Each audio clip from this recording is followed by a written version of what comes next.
University has done very wonderfully, and as usual, you are very enthusiastic about so many technicality. You take care of it.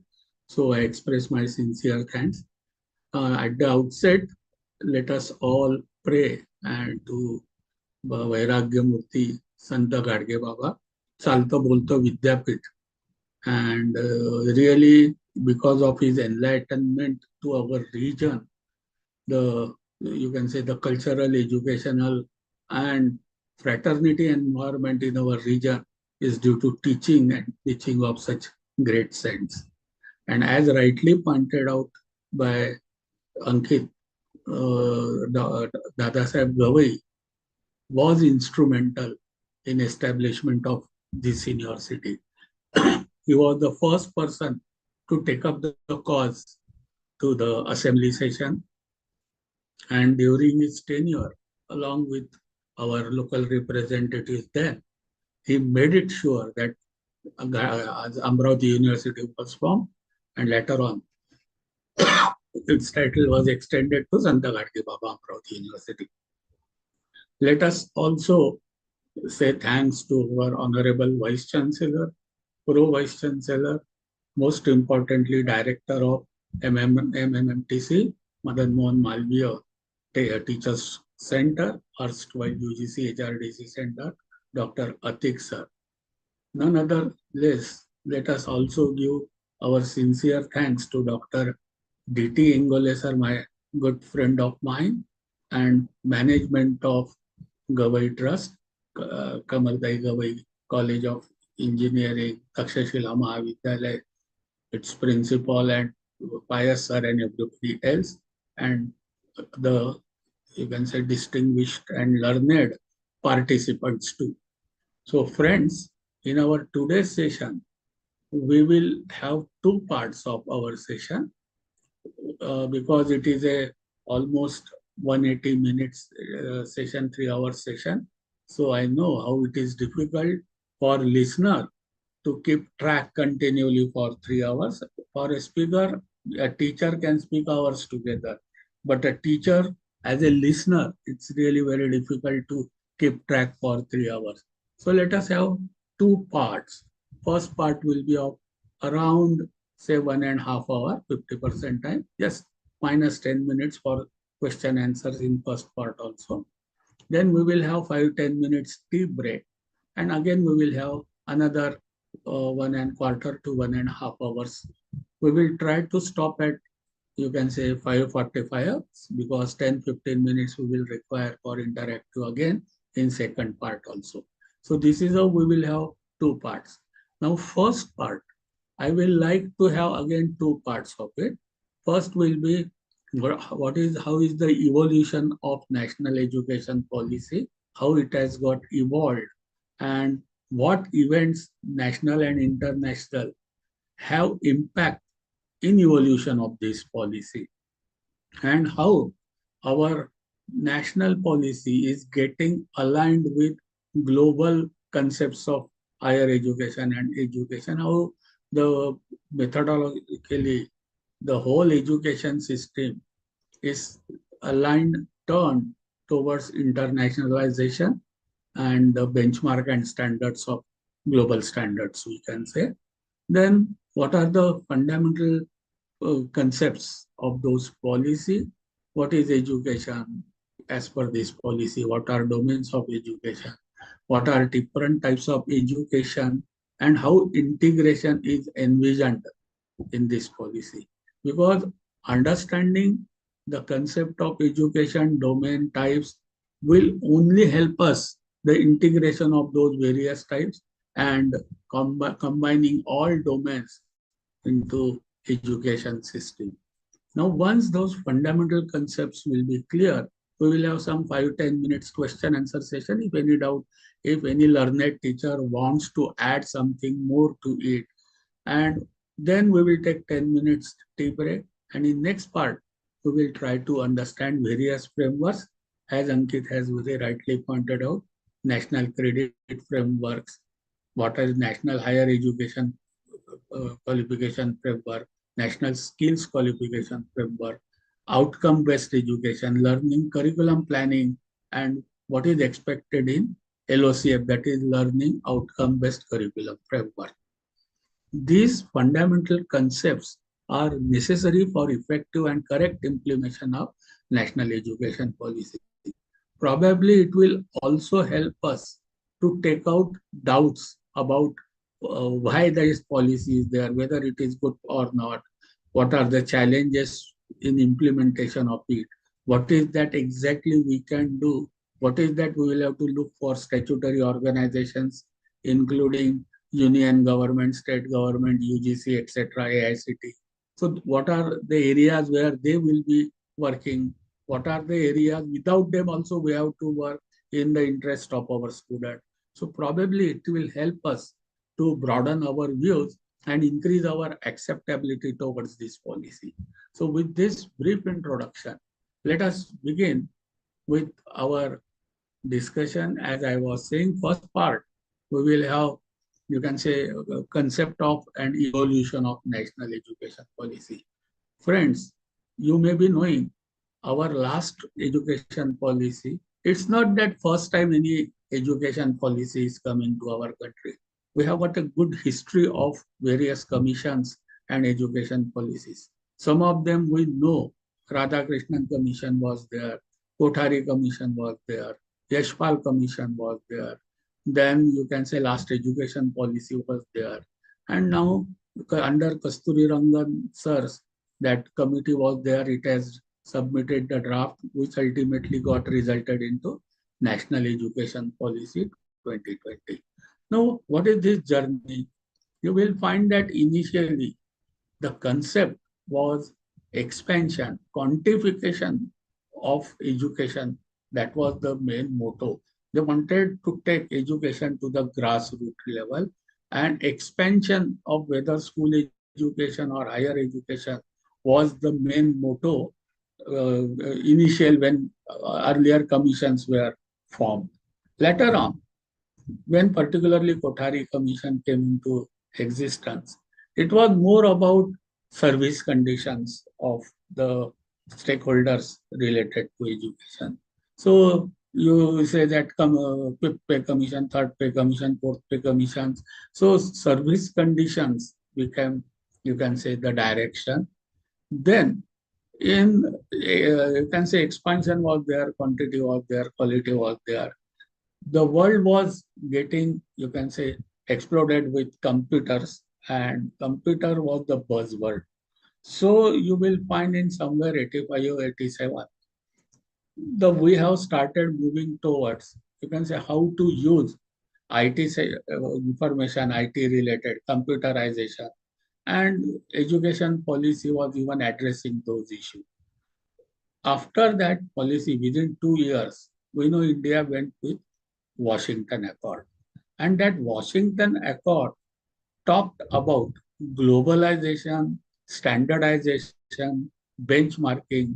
So it was initially for technical education, say engineering education, and soon it was expanded to total higher education. So we know that last education policy was modified after Washington Accord. And somewhere in 1992, India has a policy accepted privatization, liberalization, globalization as our national policy. So that time we didn't think that education will be one of the part of that GATT agreement, but nevertheless it was. So in this policy, we will find some milestones, some footprints of that Washington Accord, as well as India's policy of LPG liberalization, privatization, globalization. Then in somewhere 1997, UNO accepted what is known as our Common Future Report. So it was given by Brundtland, the then Prime Minister of Norway.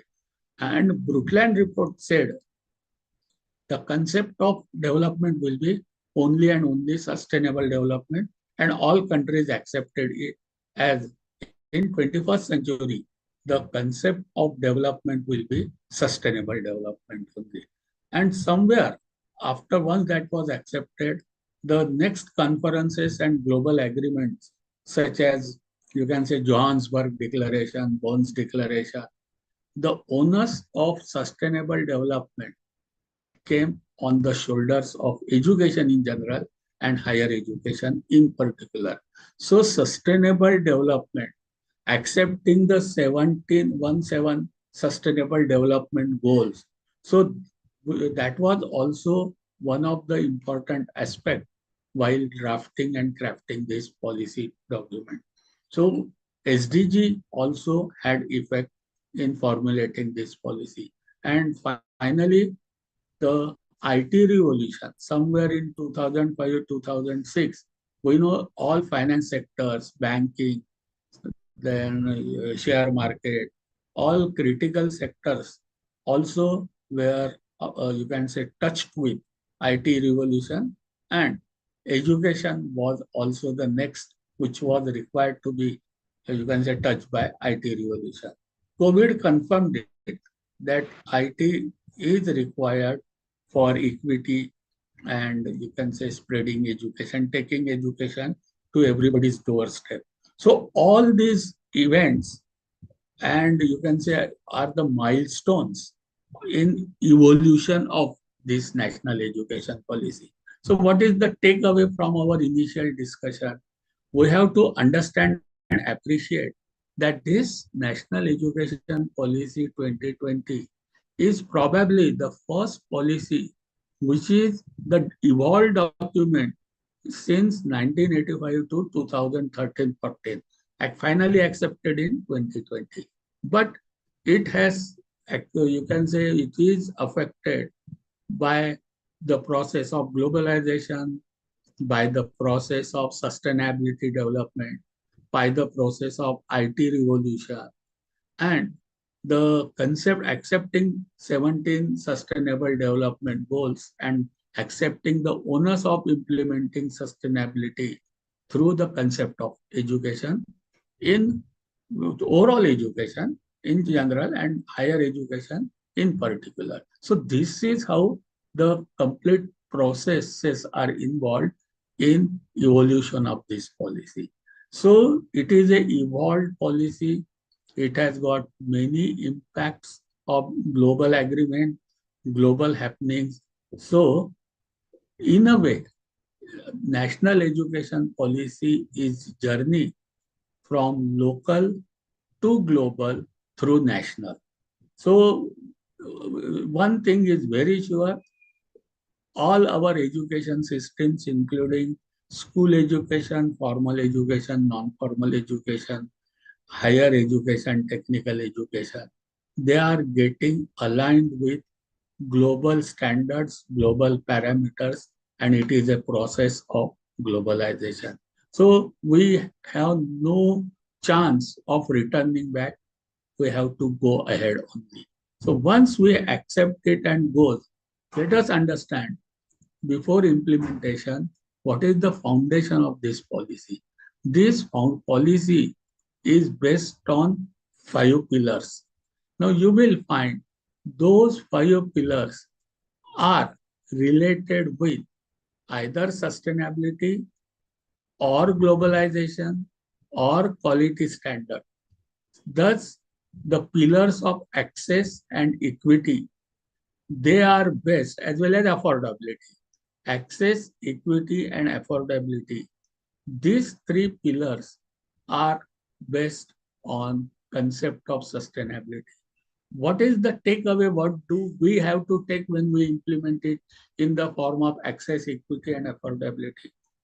Whatever type of education, quality of education, a metro student, urban student, say for example, a student of, you can say Mumbai University, Pune University, or you say that IIT, whatever type of and quality of education a student gets in IIT, Mumbai University, or Pune University should be available to the student of Darapur and Amravati.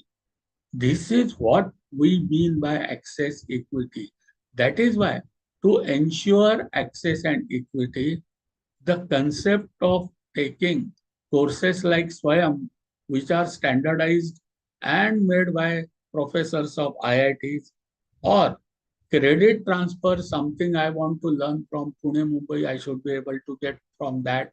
And some standard, you can say, frameworks, wherein whether it is an institute or university at Mumbai, Pune, or institute at Darapur or Amravati, they will be governed under some common frameworks so that equity is maintained, and through any form of education, see whether it is formal, informal, non-formal, whether it is online or offline, that permission is given so that equity is maintained.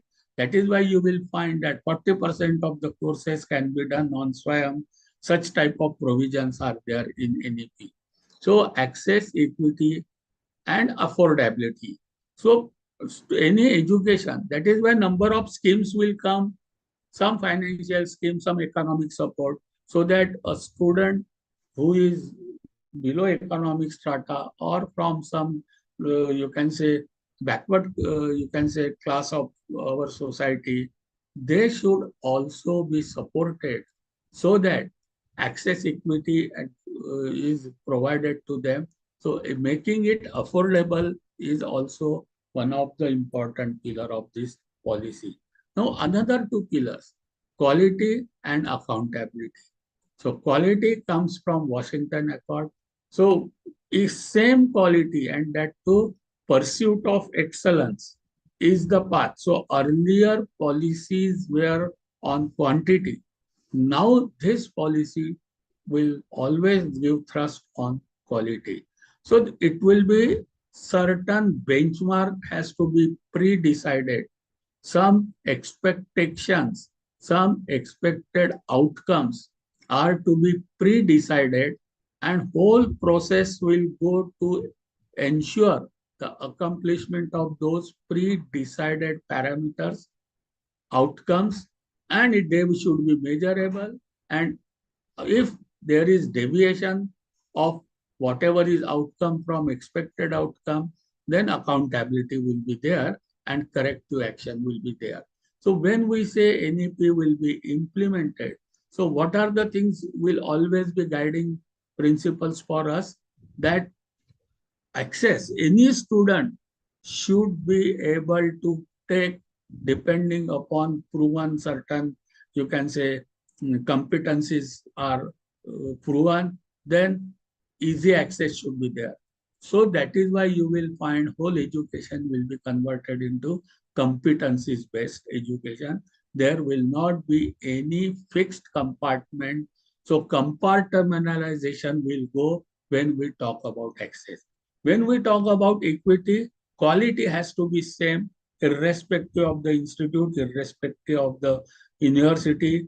So wherever person is located, same quality of education the learner should get. So equity is to be ensured, and that should be a quality education. So these are the five pillars. So whenever we will discuss henceforth, every time please keep these five pillars in mind. So whatever actions we will take as a teacher we implement, or as a, you can say, board of studies member we implement, always we have to keep in mind that this implementation of NEP will be directed by these five, you can say, guidelines: access, equity, quality, affordability, and accountability. So there are these policies in four, five parts, but say school education, higher education, how to make it happen. So there are various parts of it, but for our today's discussion, we will be limiting it to higher education only.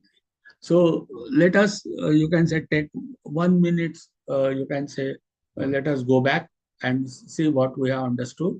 We have understood that this national education policy document is a evolved document. And there are various national and international events which have impacted in evolution of this policy. So it is a evolved document, one thing. And secondly, it is based on five pillars. So those five pillars we will have to keep in mind. So let us go to actually the you can say concepts of this policy. In this national education policies, these three words are there. You will find every word has got its own significance. How it is national, what is the concept of education, and what are the visions and concepts as a policy matter. So these three things as NEP are important for us. So let us begin with the first concept, which is, you can say, on which this policy is based. That is the concept of basic term education itself. So this policy deals with what is education, what are domains of education, what are types of education. These three, you can say, concepts are first considered in this policy, and only on that basis, once what is education, what is purpose of education, one that is clear to all of us, then what do we mean by education exactly? What is that we have to impart when we say that we impart education? So that is given under domains of education.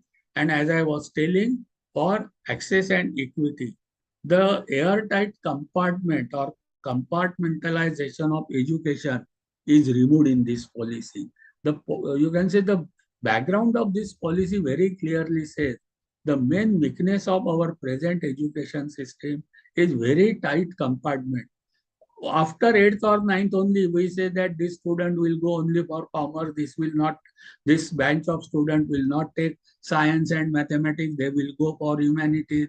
Then we will say that some student will go only for MCBC, they will not get any other you can say education other than MCBC.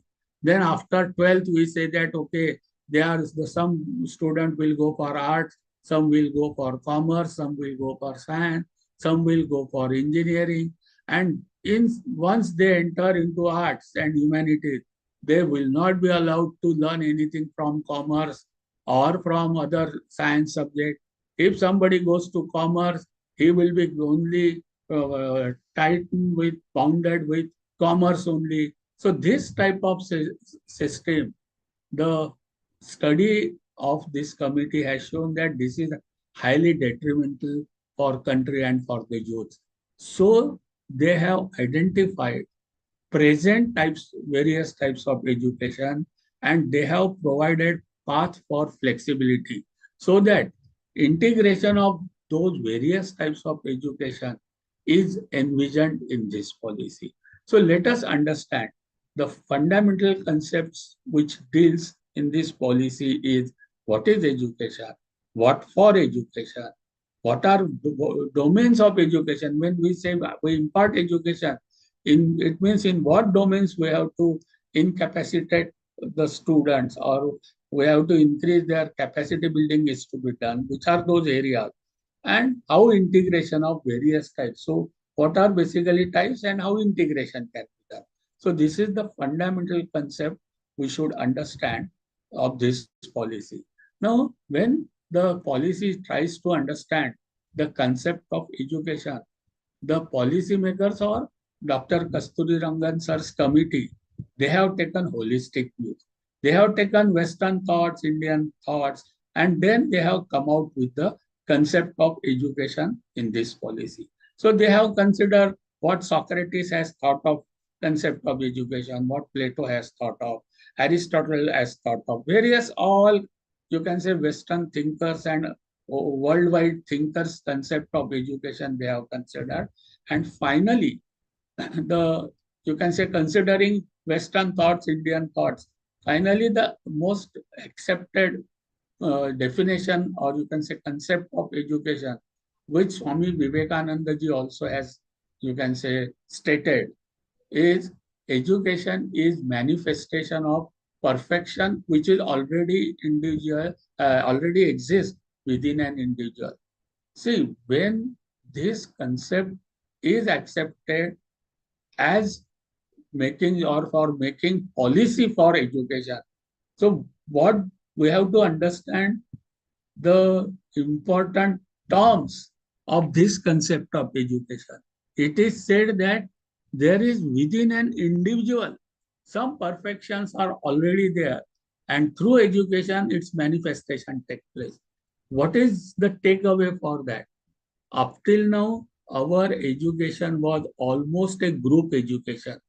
We used to always talk a group of students, a class of students. I have got 60 students in my class. I have got 100 students class. So we were talking about group, subjects in group, as well as students, pupils also in group. Now, fundamentally, this concept says it is now individualistic concept.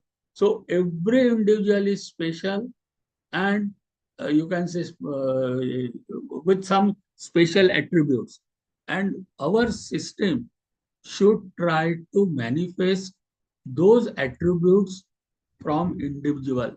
So first change, in my opinion, is that our concept of imparting education will be individual or personalized education rather than group education.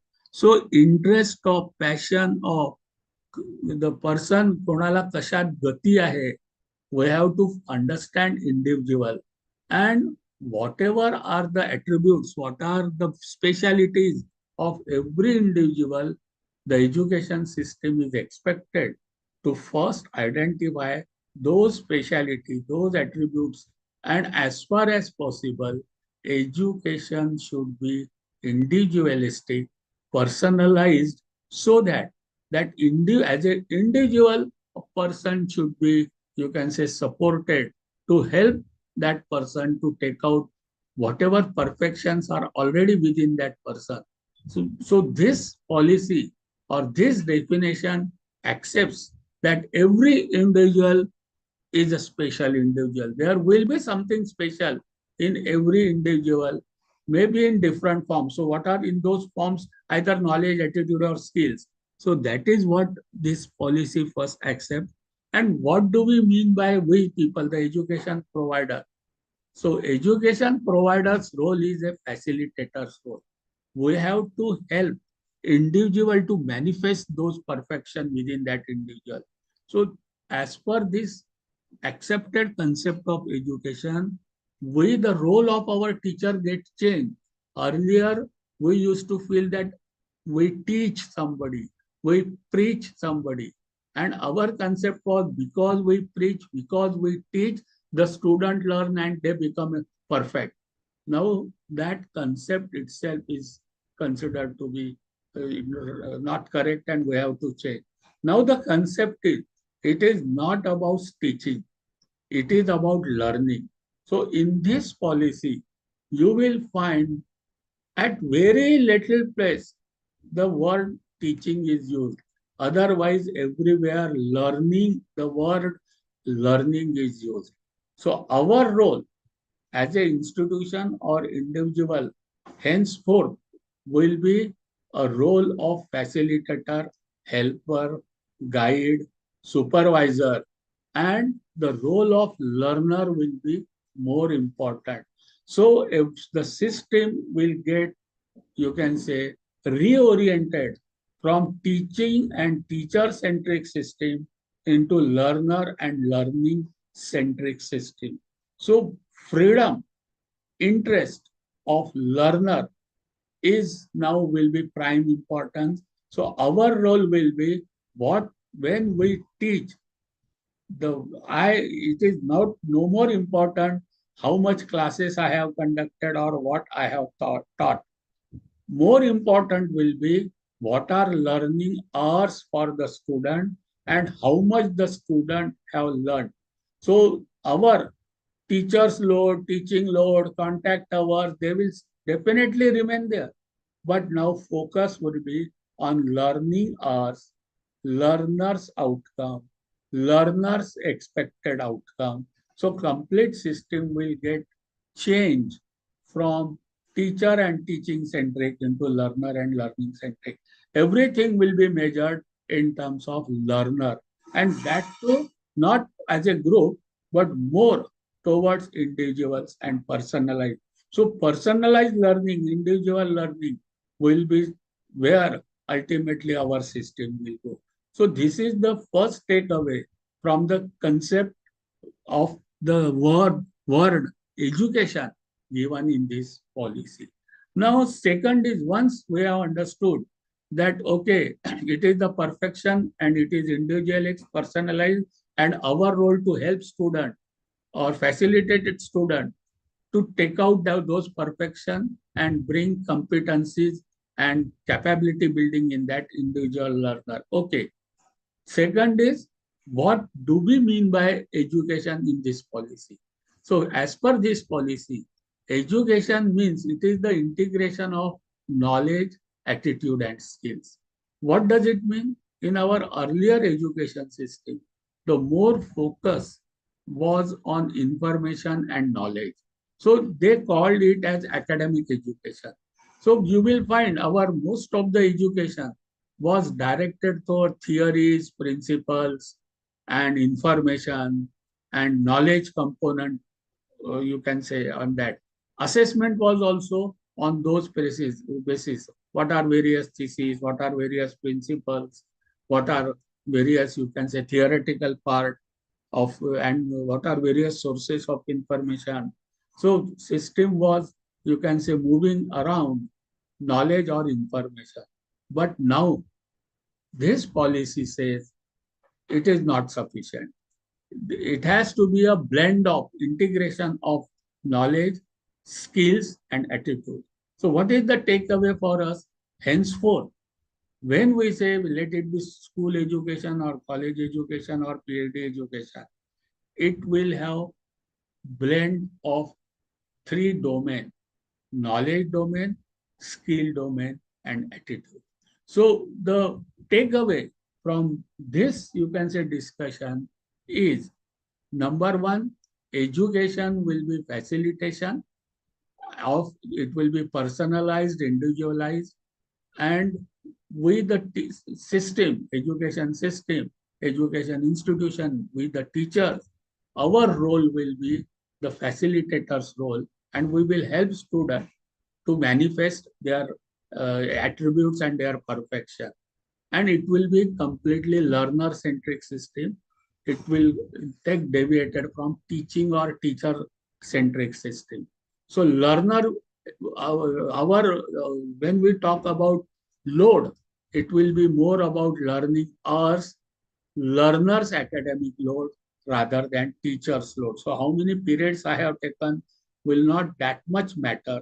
Student may learn from me or online or offline from or anybody. So teachers who from where the student is learning is not as important as what the student has learned. So learning hours, learning outcomes, and assessment of the expected learning outcome will be the focus in this policy. And second thing, what we mean by education means we will be imparting education in three domains: knowledge or information domain, attitudes, behavior, value system, ethics, dispositions, that domain, and training, skilling, doing the things. So these will be the three areas. Together, integration of three areas will be meant by education. So let us understand, what does this policy statement say? Once we have understood what is education and what is the integration, you will find the policy says to enable an individual. As I was saying, it is all about now individual. It's not about group of students. It is individual to study one area of interest in deep level, develop character, and develop 21st century capabilities. So integration of capabilities. So competency, we are moving towards competency-based education, capability-based education, skill-based education. We are also including dispositions, ethics, values, character development, constitutional value, second domain, as well as knowledge domain of the area in the area of interest.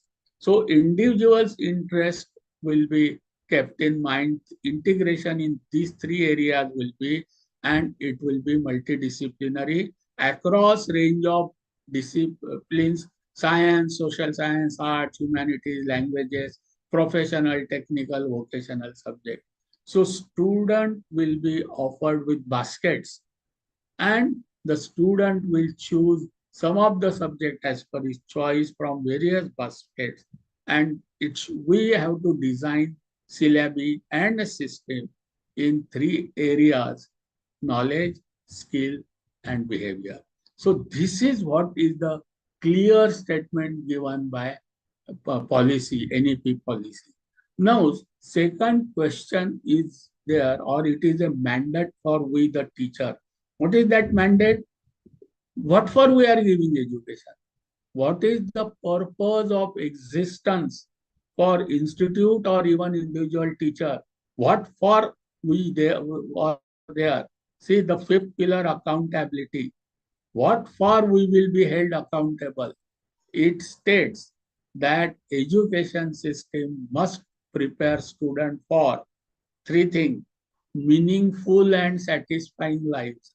Arthapurna Jivan means it is the mandate given to us that our system should lead for the student a meaningful and satisfying life. See here, word successful is not used.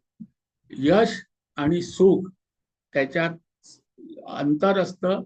अर्थपूर्ण जीवन, meaningful life, satisfying life. So this is what the one purpose of education is. Second, we have to prepare students for their future job roles. See, we will be accountable for it. What is the mandate given to us?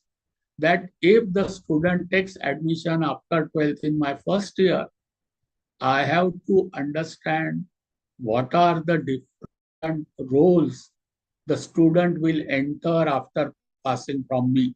Say after, suppose the course is of 4 years or 3 years, where my student can be after 6, 7 years. So a teacher has to forecast the changing scenario in economic world. What are the new opportunities coming? What are the opportunities we will lose?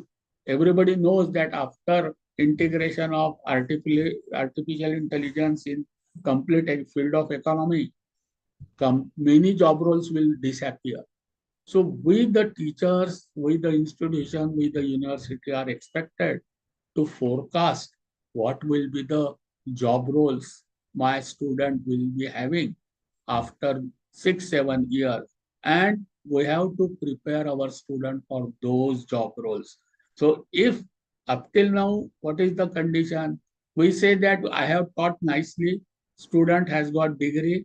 Now when he comes to his job role, we say that he has to search for it. I am not responsible for whatever he does in job role. But when we say NEP is implemented, means we are accountable for students' future job roles. So this is what we have to keep in mind when we design curriculum, syllabi, or we impart education, or we award qualification, degree, diploma, etc. And third mandate to us is to prepare students to make them enable for economic independence. This policy has very clearly stated what is the mandate for educators. The mandate for educator is to prepare student for meaningful, satisfying life, to prepare student for their future job roles and work roles, and to prepare students for economic independence. So whole system will have to revisit its purpose, its syllabi, its curriculum, its way of working, so that this mandate is fulfilled. So tomorrow's NAC criteria will be measuring our alumni, whether they are successfully doing their job roles, whether they are leading meaningful life, whether they have become economic independent. On those criteria, I am afraid tomorrow's criteria, if they come and if they evaluate us and if they make us accountable, because this is the mandate given to the education providers in this policy. So this we have to keep in mind before we, you can say, go. Now, as I was saying, what do we mean by imparting education? नेमकं आपल्याला करायचं काय, education द्यायचं म्हणजे काय? This policy has very clearly stated there will be 3 domains of, you can say, education, and we have to impart education in these 3 domains. Last is affective or dispositions value, psychomotor domain, that is doing skilling domain, and cognitive domain, information and knowledge domain. Now, this is a competency-based education, level-based education. These domains will be there right from school education to doctorate level education. So that is why these domains are further divided into various levels or stages. First domain, which we are very much acquainted with.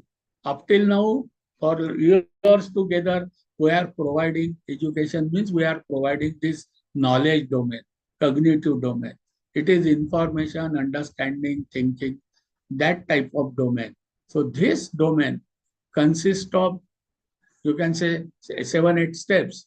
That is remembering, that is recalling previously learned material. We say that recite the poem, state the law, recite some table of 13, table of 19. So whatever is told in the form of information, we expect student to learn it, remember it, and as and when required, recall it. So recalling previously learned material, that is also comes under this domain. Understanding, grasping the meaning of material, explaining the idea and concept, that also comes under this domain. Application, uses learning in new and concrete situations.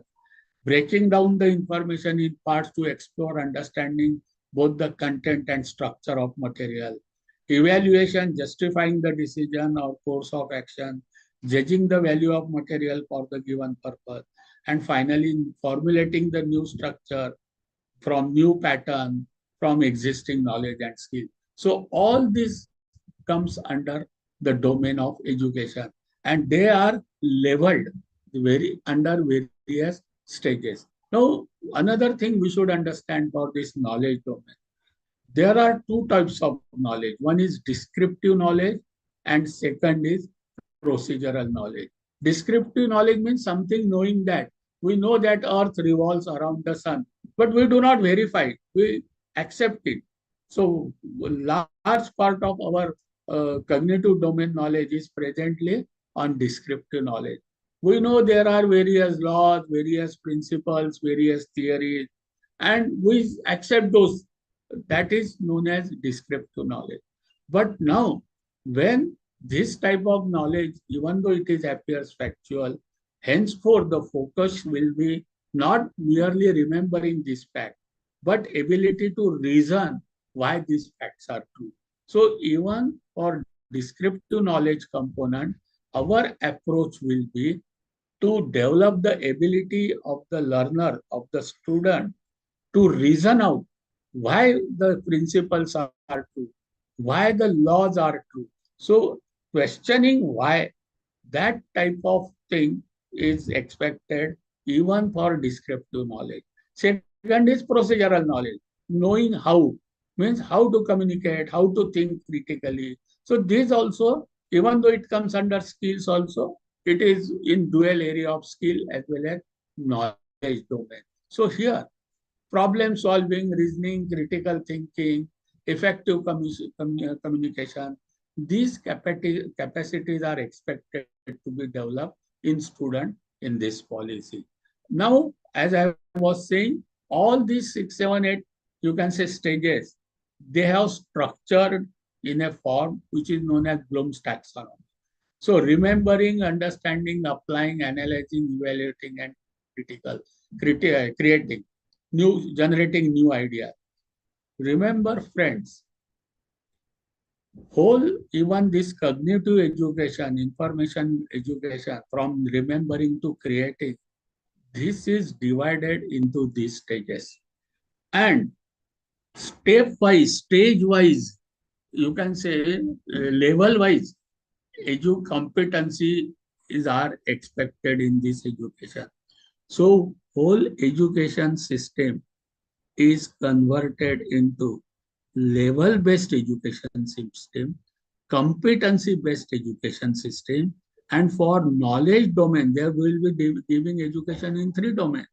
For knowledge domain also there will be levels from remembering to creating. Obviously, remembering is the lowest level, recalling the information, something one has to, it is a rote education. Just remember something and reproduce something. But that is considered to be lowest level. And in our higher education, this remembering level is not expected. What is the takeaway? Our question papers should not have questions something like state the law, write the equation, recite the poem. Such type of questions based only on memorizing something are not expected in our level. In school, probably in lower KG, nursery, some thrust will be there on remembering or recalling.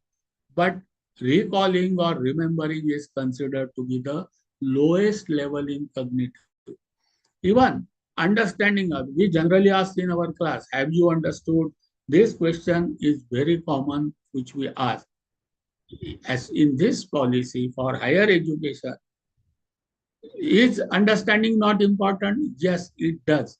But only explaining the idea and concept or remembering the ideas and concept, it is not sufficient as per this policy. So our even question paper should also have minimum, you can say, outcome or questions where whether student has understood or not is checked. No, it has to be, but to small extent, memorizing minimum, little bit of understanding. Our level will start from applying, analyzing, evaluating, and finally creating. So our level-wise education, earlier we used to call first year, second year, third year of our degree program. No, it will be levels now. And for each level, the specific whether at this level we are expecting applying the knowledge, whether at this level we are expecting analyzing capability, evaluating capability, or creating something new product ideas, viewing the different ways of viewing the thing. What is that we expect? So we are in this domain also, knowledge domain also, we will be having levels, remembering to finally creating, and our syllabus framing, curriculum framing, our imparting education or assessing the student should be based on now level based and competency based. Again, I repeat, memorizing should not be there. Understanding should be at lower level, but our focus will be on applying, analyzing, evaluating, and creating.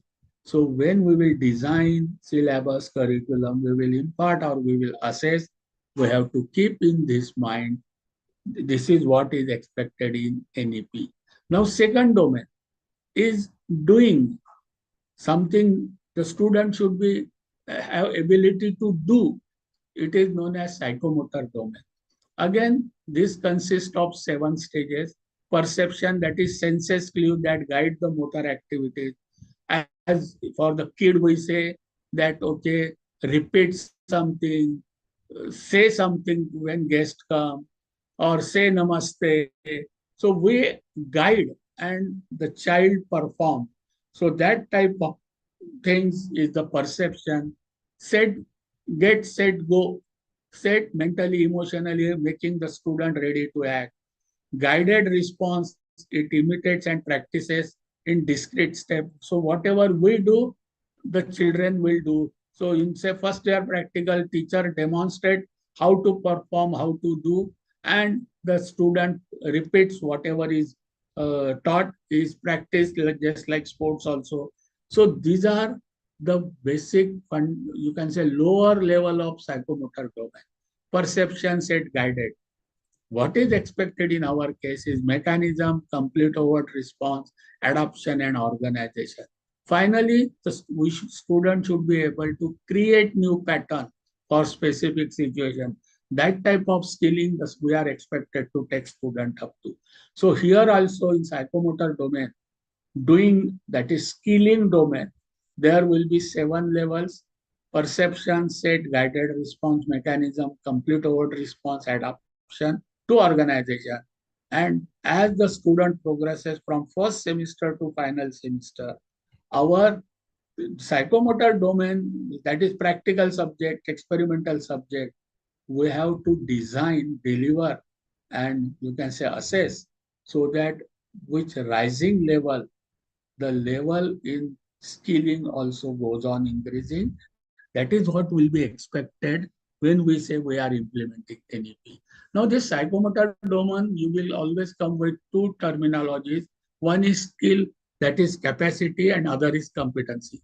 Capacity or skill is ability to be consistent and repeatable, and under also adaptable to different situations. So this is what we have to impart. And second is competencies. They are the learning achievements which are observable and can be assessed systematically. Now, these competencies are derived from curricular goals and are expected to be attained at the end of each stage. So, we have to keep these terminologies in mind. See, competencies to be built is ability in the form of doing work. So, in-depth basic skills and allied knowledge of work with associated material and procedure, such as a student is able to identify, use the tools for practice, approaches the tasks in planned and systematic manner, maintains and handles material equipment of the required activity, also develops essential values while working in specific vocation. So these parameters have to be kept in mind even for psychomotor domain. So as I was saying, this psychomotor domain, that is doing skilling domain, is also having 7 levels. So as we move from first semester or school education to higher education up to PhD also, we have to ensure that as the student goes up the level, the expectation of competency will also go on increasing. Perception, set, get, set, go like thing are the lowest one. So if we say that our student can perform the practical very nicely, but whatever are given and taught to him, it will be considered that they are good, but they are in up to guided response only. But if we are able to tell that in our laboratories, we provide various instrument equipment and we give some problem statement and ask student to perform using whatever things are made available to them and find solution to the problem given, then it will be considered as higher level. So making student perfect in repeating whatever has been taught them to do is definitely required, but it will be considered as lower level. But at higher level, students should be able to choose the right instrument, choose right process, used to have confidence in handling equipment, and ultimately the student should be able to find solution to a new problem of a given domain. So this should be the perception of design experiments, practicals, mini project, major project, and doing and skilling domain will also be level based.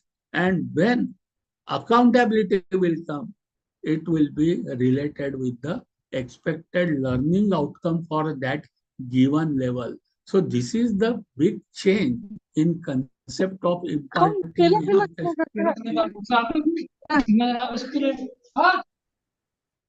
Yes, full jelly, sir. Any problem? Yeah. Now, third domain is affinitive domain or disposition domain or values and disposition domain.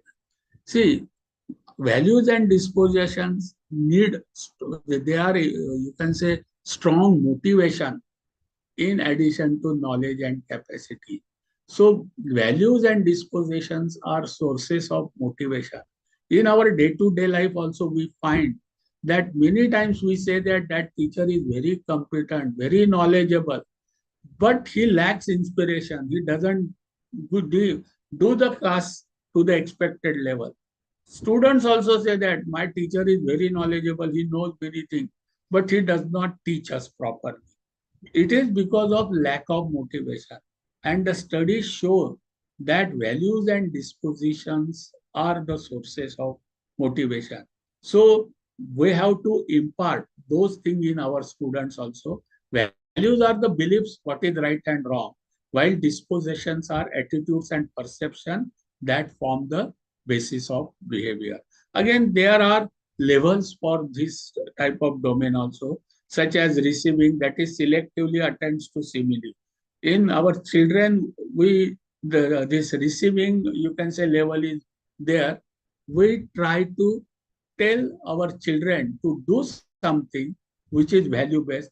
If some guest come, we say that okay, say hello to them, have good behavior with your fellow student, give something to your friends.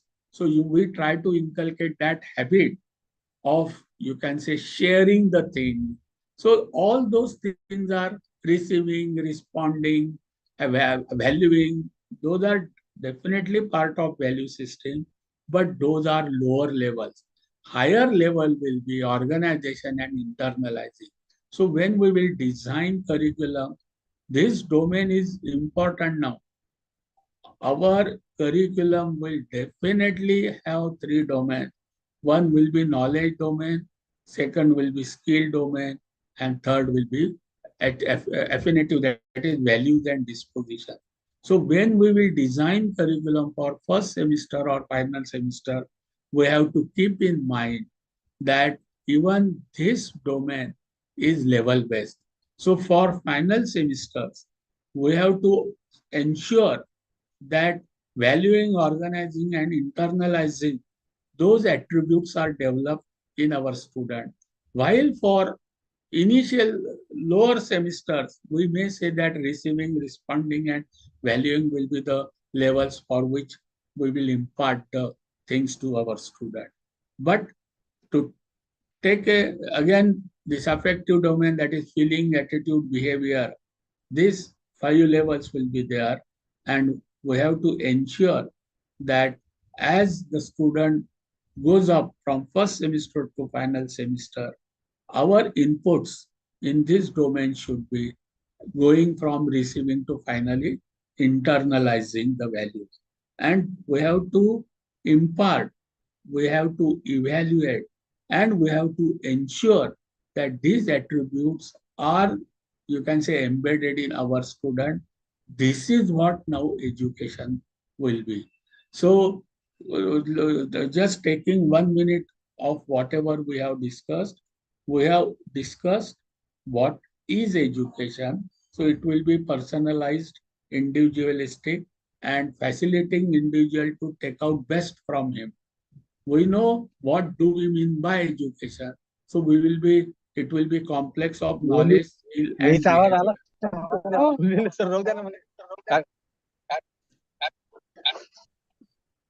गुरुजीचा Again, we know that we have understood what is education, we have understood what are domains of education, we have understood levels of education, and it will be the complex of all these three domains and at various levels from semester 1 to final semester. So everything is going towards competency based and level based education. Final is its concept is integration of various types of education. So let us understand the types of education envisioned in this policy and how integration is expected of various types. First is academic education.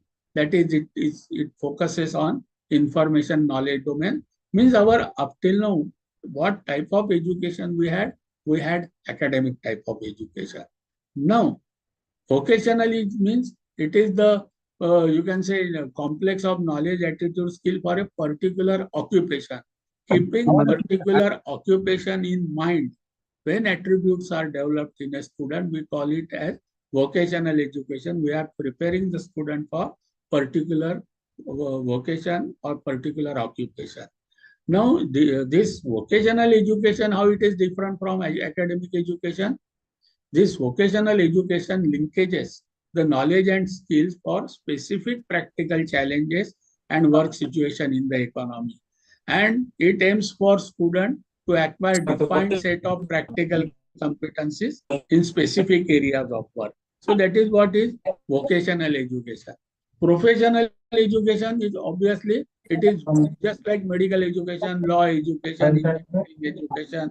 So it talks about more importance of public purpose and education in that discipline, or it is the education for practice. So it involves around critical interdisciplinary thinking, discussion, debate, research, innovation.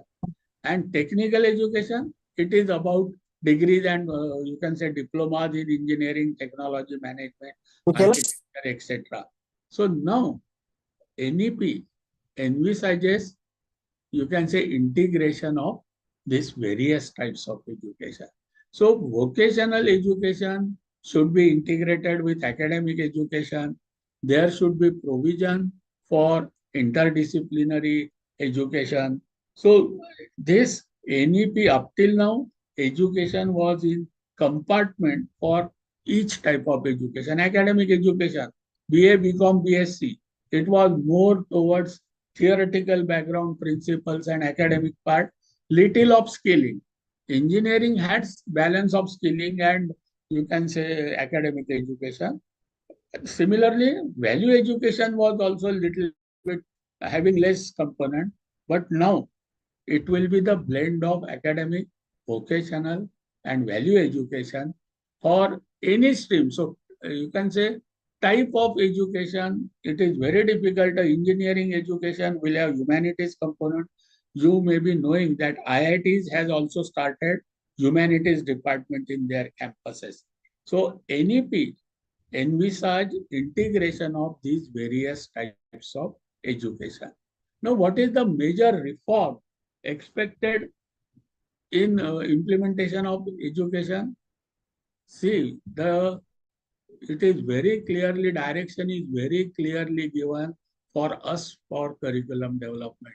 What does it say? It states that education must move towards less content. Are we ready for that? If I am having some subject, suppose say economics or history or political science, I want to educate the student in that. Now, or BA, BCom or BSc or B, this NEP states that the core, the major component should not be more than 50 to 55%. So immediately the first target is, it should be area of interest. Student should be allowed to select one or two areas and give in depth of that subject. But overall content, if I consider the overall weightage in 3 years degree or 4 years degree, it will not be more than 50 to 60% for that core. And it should be multidisciplinary. So there will be other areas along with 1 degree. So this is the mandate given to us. It will move towards less content, more towards learning about critical thinking, problem solving, creative, multidisciplinary, innovate, adopt and absorb new material and changing field. This is how the curriculum should be there. Second thing, the second reform is education must not only develop cognitive capacity, foundational and higher order, but problem solving, but social, ethical and emotional capacities and disposition. This is the mandate. So there will be equal weightage on knowledge, skills and values and disposition. This is the mandate. When we say we are implementing NEP, So what are the things? We are moving more towards personalized learning. We are moving towards learner system. We are going to give complex of academic skill and value. We will be making education multidisciplinary, and mandate is very clear. We have to prepare students for their future job roles, to make them meaningful life, to lead meaningful life and economic independence. So keeping these pillars in mind, searchlight in mind, guiding light in mind, we have to move forward. We have to prepare ourselves to change from teaching teacher-centric system to the learning learner system, from monodisciplinic approach, my subject, my this, we have to forget about it.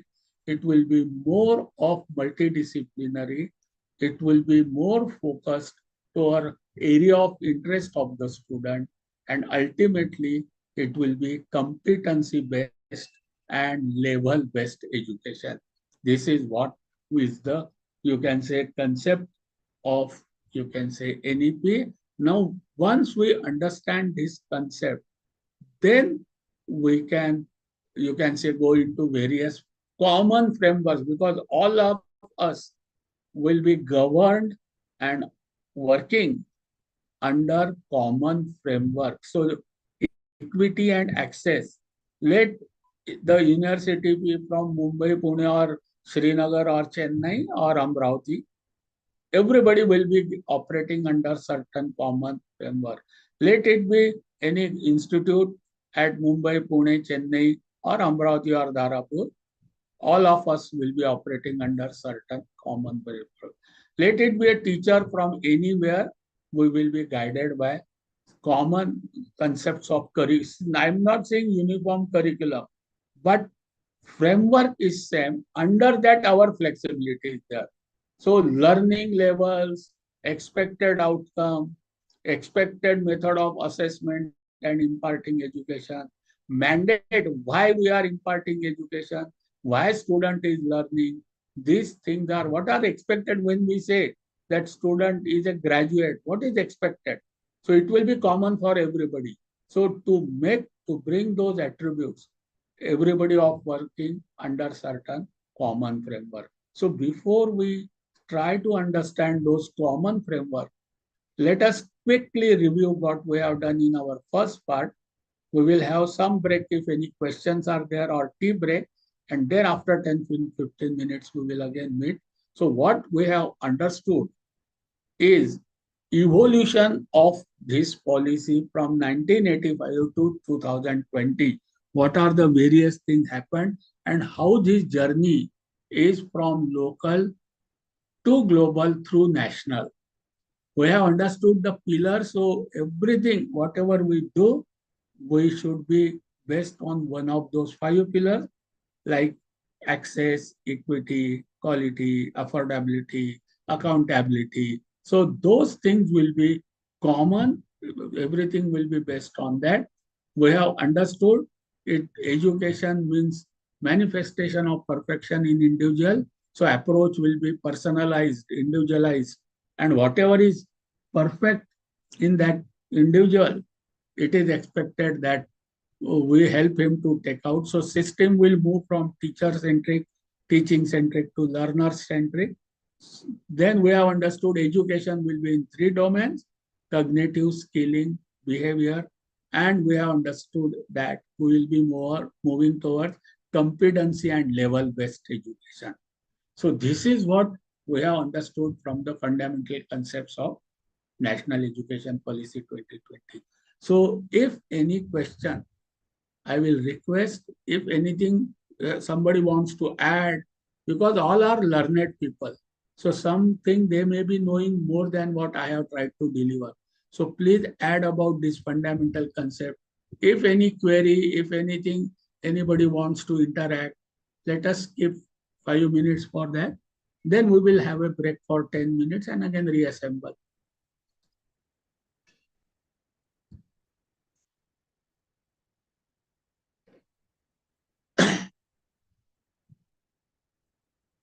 Phuljhele sir, Dharmale sir, Patil sir, Athawale madam, anybody, anything will like to add?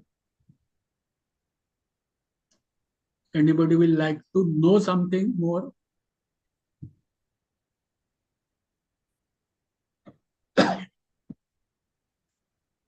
Okay, should we take a break for 10 minutes now? Okay, sir. Yeah. So exactly at 4:30, we will meet another session of, you can say, 1 hour and 15 minutes. And then we will again have 15 minutes interactive session. Okay, sir. Okay. Okay, thank you. काही व्यवस्था पर्याय मी आणले नाही cash पर्याय व्यवस्था काय Yes, Patil हे sir. नाही आणलं कार्डच नाही आणलेली I'm not मला able फोन to पे असेल listen, ना. Patil sir. Please. Naval Patil sir, anything you want to add?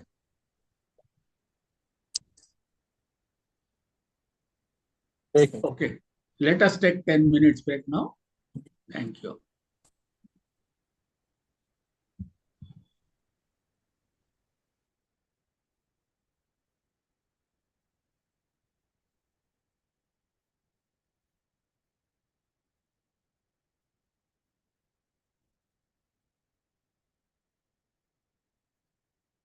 चौऱ्याऐंशी 11 84 11 052 068 मोहम्मद आतिफ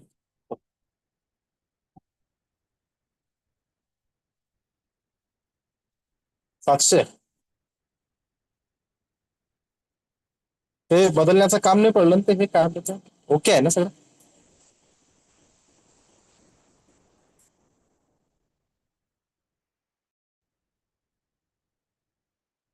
झाले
बस ठीक है काम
संस्थामध्ये काम करून पाहिजे माणसं वाढवा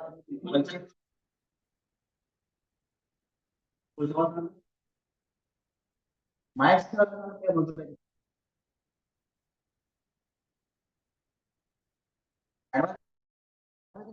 कामाचे पैसे झालेले आहे बाकी तुमच्याकडे झालेल्या कामाचे पैसे आहे ना मला परवा दिला मी आता एवढं मायनस करून आपण दिले मी तुम्हाला पैसे थांबन तो आई थांबन मजूर थांबन नाही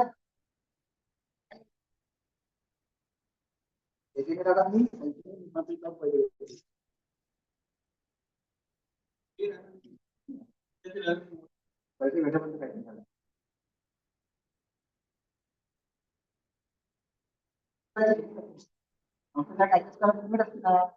माणूस स्वतः लहान सांगत माहिती का माणसं वाढवा आताच पाहिजे पाणी घुमा आपली होतो अभी को तो मतलब 25 का अभी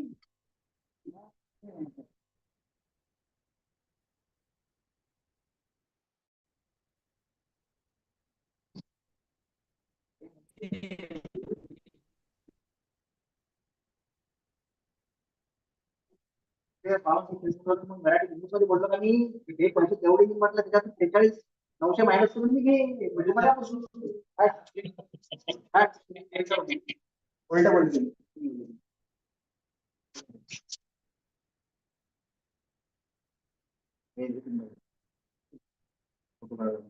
म्हटलं आपला दिसता का मग भाऊ 43,900 तर झाला तुमच्याकडून मी 60 वाजता घेतली 43,900 बाकी नाही काय आहे म्हटलं तरी मी अकाउंट नसतो तरी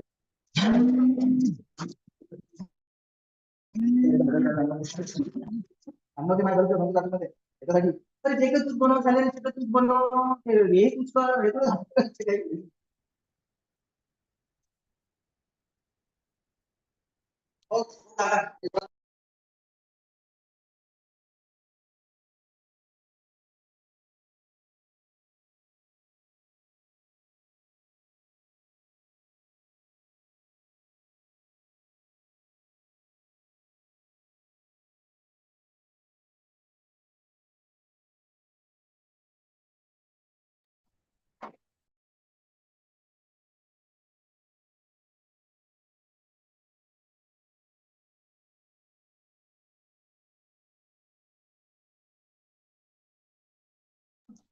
हो हे कसं सांग video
So, okay, friends, should we start?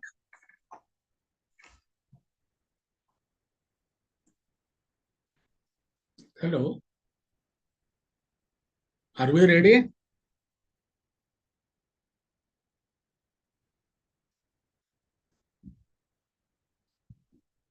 Hello.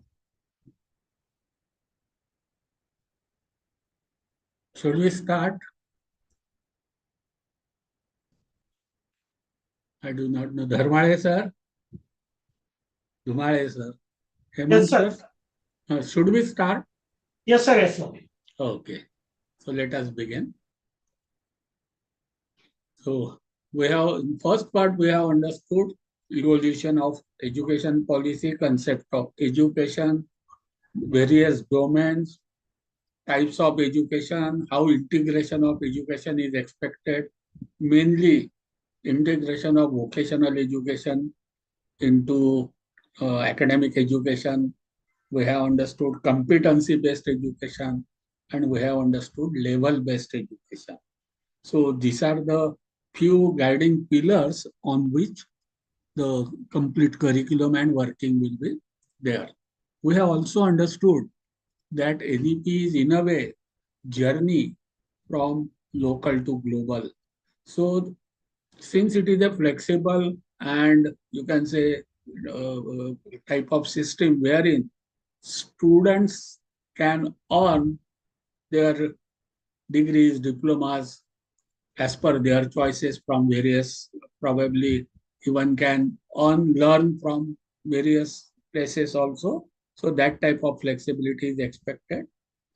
So some benchmarking, some standardization, some framework is necessary, otherwise it will be chaos.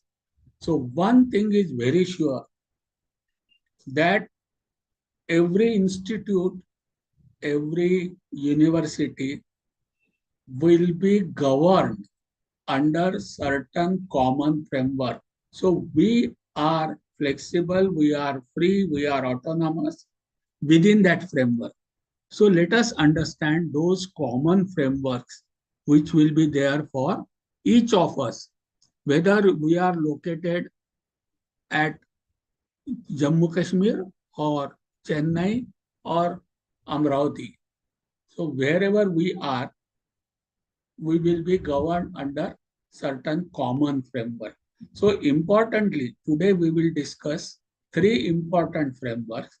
One is credit framework, other is qualification framework, and third is learning outcome based curriculum framework. So system is, we are moving towards outcome education, outcome based education, very sure. And let us understand these frameworks. So our autonomy, our flexibility, whether we are BOS, faculty, or autonomous college or university, whomsoever we may be, our freedom is subjected to this framework. Nobody can cross these frameworks. Within framework, our flexibility lies, our autonomy lies, our freedom lies. So first one is credit framework. So this is clearly given in this document known as National Credit Framework. You can say published in April 2023. It is the instrument for implementation of NEP throughout India. Let us understand it. One thing you will appreciate, this document is having UGC, AICT, NCVT, Ministry of Education, NCRT, DGT, every statutory body you will find was the part of framing this document. So this NCRF, National Credit Framework, is a document evolved by all statutory bodies, accepted by everybody. Hence, it is to be followed by UGC regulated institution, AICT regulated institution, everybody.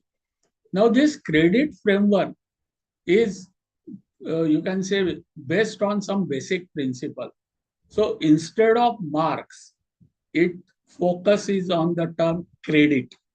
We will understand what are those credit mean by, but please give attention credits are function of. So when can credit be earned? Number one, credit is not to be gifted. It is not awarded. It is to be earned. It is learner centric. So student has to earn the credit. Now, when the student will be eligible to earn credit? After number one, achieving the desired learning outcome. So credits are the function of achievement of desired learning outcome. What does it mean? Some desired learning outcome will have to be stated. So when we frame any curriculum or syllabi, we have to first write what is that we expect our learner to achieve through this. So those should be very specifically mentioned, and students have to ensure they demonstrate that these learning outcomes are attained by the learner. So credit will be given after the student demonstrates that desired learning outcome are attained by the student, number one. Number two, credits are the function of academic workload for a program, course, or training. Remember, it is not on teacher's workload. It is not based on contact hours. It is based on learning hours for a given program, for a given course, or for a given training. And third is, it has to be awarded, or student can earn credits only after successful assessment by competent authority. So I repeat, everybody should be aware that credits can be earned by the learner only after demonstrating the attainment of desired learning outcome, only after completing the required academic workload, that is learning hours of course. So if course is of 15 hours, the credits will be different. If the course is of 30 hours, credit will be different. If the course is of 300 hours, the credits will be different. So they are the function of learning hours, and they have to be given only after successful assessment by the competent authority. So these are the functions of the term credit. Now, from where credits can be earned by the student? The main components or dimensions of learning are: credits can be earned by completing academic education, by completing training or skilling education, by virtue of experiential learning. So wherever learning happens, depending upon those three conditions, attainment, learning hours, and assessment, if those three tests are passed, credit can be earned from everything, everywhere. Wherever learning happens, in sports learning happens, student can earn credit. Through NSS or some social outreach program learning happens, they can do. Some posters are presented, some seminar is given, some learning have happened, credits can be earned. So credits can be earned after passing that test of 3 from wherever a student's learning happens. Only it will depend upon learning hours, it will depend upon attainment of outcome, and after successful assessment. So this is what is the canvas or scope for areas from where student can earn the credit. Now, as I was saying, these credits are related with learning hours, their assessment, and learning outcome. So let us see how these credits are related with learning hours or notional hours. See, this National Credit Framework says minimum number of learning hours per year is 1,200. What is the meaning? Earlier, we used to call 1 year means 12 months. NEP says, okay. Earlier, we used to say that 1 year means 2 semesters. Every year will consist of 2 semesters. NEP says, okay. So earlier we used to say that one academic year is 180 teaching days and one semester is of 90 teaching days. NEP says okay. We used to say that one semester consists of 90 teaching days or 15 to 17 academic weeks. NEP says okay. But in addition to this, one more line we have to add to our concept of academic year or a semester. Once year must have minimum 1200 learning hours, and one semester means 600 learning hours. So what is the meaning of 1 year henceforth? Henceforth, our meaning of 1 year will be 180 teaching days, okay. It will be minimum 1200 learning hours. One semester means minimum 600 hours. And for those 1200 learning hours, the credits will be minimum 40. So what is the concept of our 1 year or one semester? 1 year means 1200 learning hours equal to 40 credits, and one semester means 600 notional learning hours is equal to 20 credits. Now one semester has got 15 to 18 weeks. So 600 hours divided by 15, it means 1 week means minimum 40 learning hours. So henceforth, when we prepare academic calendar or when we prepare timetable, our weekly timetable, we have to ensure that there are minimum 35 to 40 learning hours depending upon our semester is of 15 weeks or 18 weeks.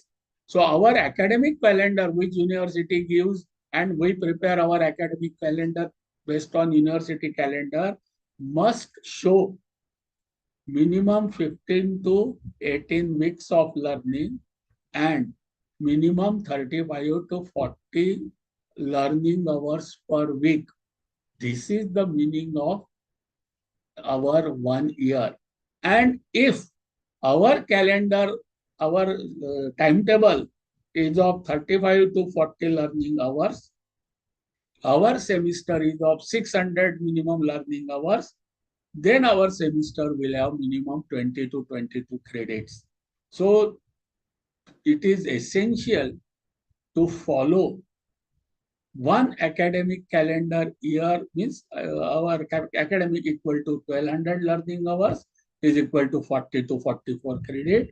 One semester is equal to minimum 600 learning hours and 20 to 22 credits, and 1 week is equal to 35 to 40 learning hours. This is the common framework for every institute, whether it is autonomous or university, whether it is located in Delhi, Mumbai or Amravati, Dharapur. Common credit framework will have this. Each semester will have minimum 600 learning hours, minimum 90 teaching days, minimum 15 to 18 weeks. Every week there has to be 35 to 40 learning hours. And for theory and tutorial, 1 hour per week or 15 hours per semester will be equivalent to 1 credit course. And for practical or practicum or experimentation or experiential learning, 2 hours per week, that is 30 hours per semester, will entail student to earn 1 credit. So for theory, 1 hour per week is equal to 1 credit course, and for practicals 2 hours per week is equal to 1 credit practical course. Now this framework is common for everybody. So this is the gist of summary of national credit framework which each of us has to follow. So 1 minute we will stop. If anybody has got any question for credit framework, we will stop, get it clarified and go ahead. See, this is very important for us. My timetable, my departmental timetable, I show them that Monday ko ye period hai, Tuesday ko ye period hai. We make the total of contact hours So that is teacher's load. But here what is expected is learners, students workload. मेरा teacher का 16-18 चाहिए, assistant professor के लिए 14 का चाहिए, associate 12 for at department और professor, that is okay, that is for teachers workload. The credit are for students academic workload. Our timetable must ensure 35 to 40 learning hours. Contact hours may differ between 28 to 32, but learning hours should be 34 to 40, 35 to 40. GR also stipulates it. And for theory subject, 1 hour per week. Suppose I conduct 3 hours per week, so it is my 3 credit course. From how do I get 3 credit for 3 hours? 3 hours per week multiplied by 15 weeks per semester. So per semester, I have got 45 hours. Divide by 15. So that gives the number of credits. So total hours per semester divided by 15, that will be so many credit course will be there. And for practical, it is double.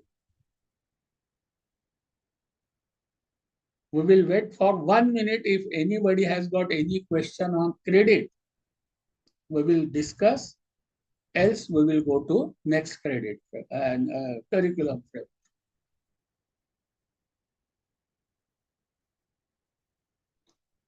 I hope nobody has got any question. So either there are two possibilities. Everybody has understood or nobody has understood. So I will take positive part of it. Everybody has understood credit from work. So let us go to qualification paper. Now this is the document. It is a public document available on UGC and Ministry of Education site also. It is a handbook of National Qualification Framework Developers, NQF. So let us understand some terminologies used in this. This document very clearly specifies what do we understand by the term qualification. Now, qualification, understand this, each term of this definition is very important. See, credits are to be earned. Qualifications are to be awarded. Understand the difference. When the student earns the credit, institution will award the qualification.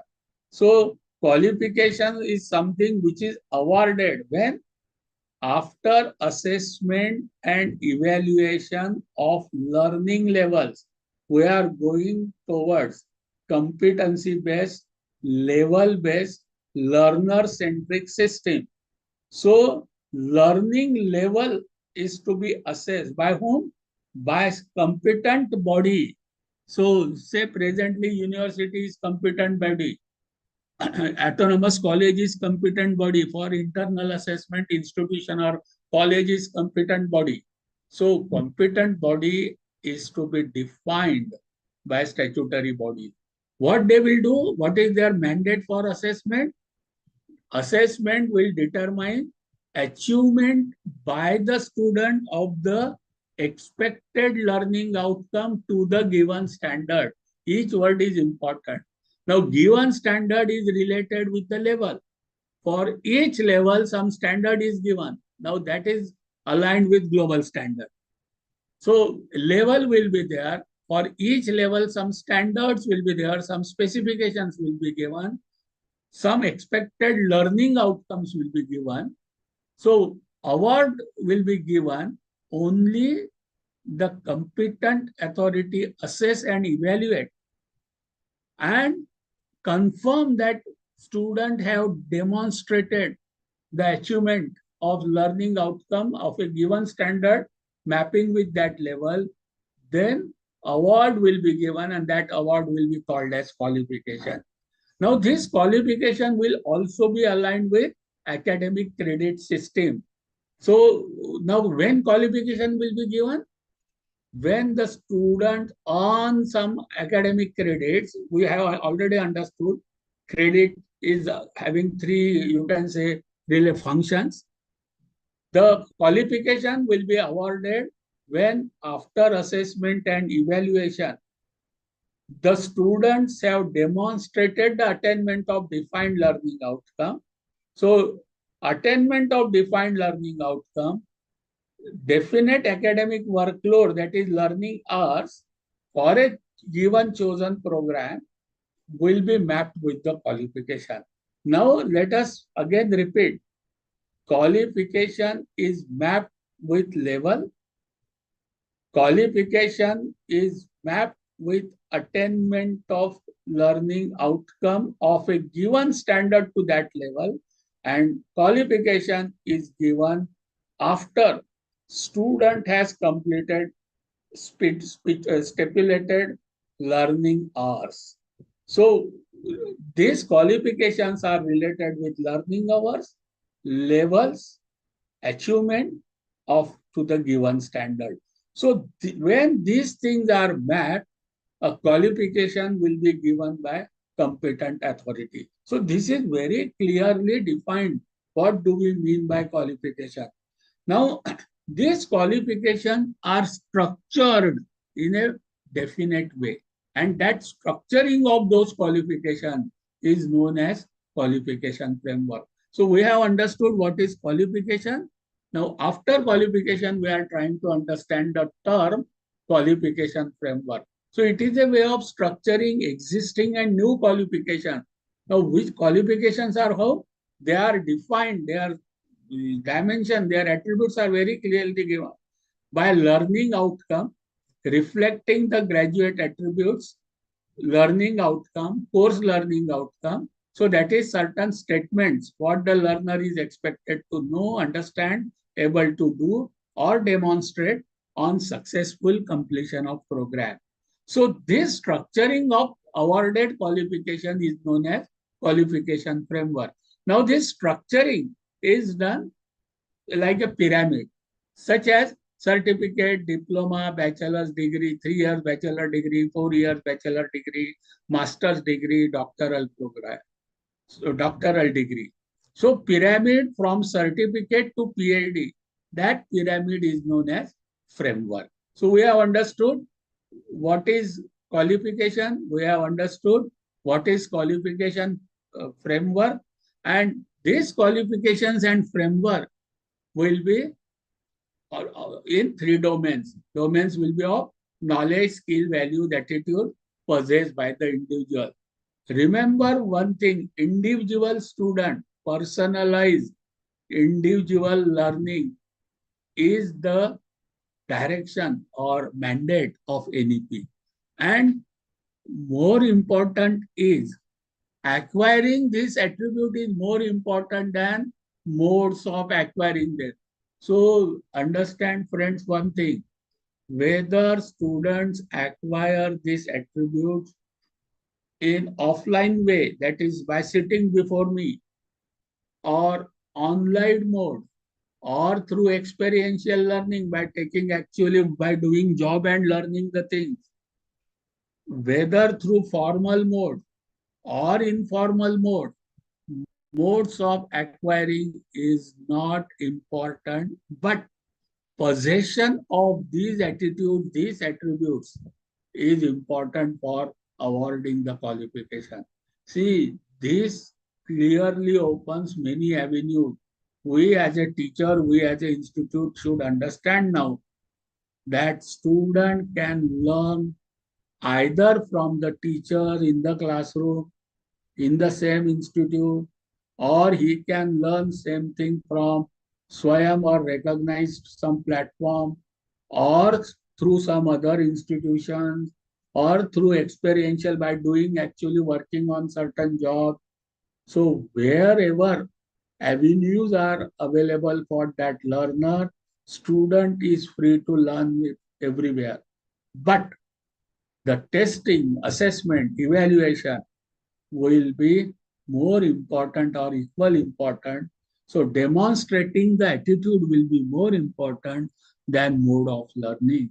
This is very clearly given in this qualification framework document. So that is why NEP says 40% of the credit student can earn through online or blended mode. So Open University or Swayam, online platform, whatever are recognized, the student can learn over there, and on credit, they will be counted for giving qualification. So this is a big change coming in education system. So we have to be more careful about this, you can say, provision of qualification framework.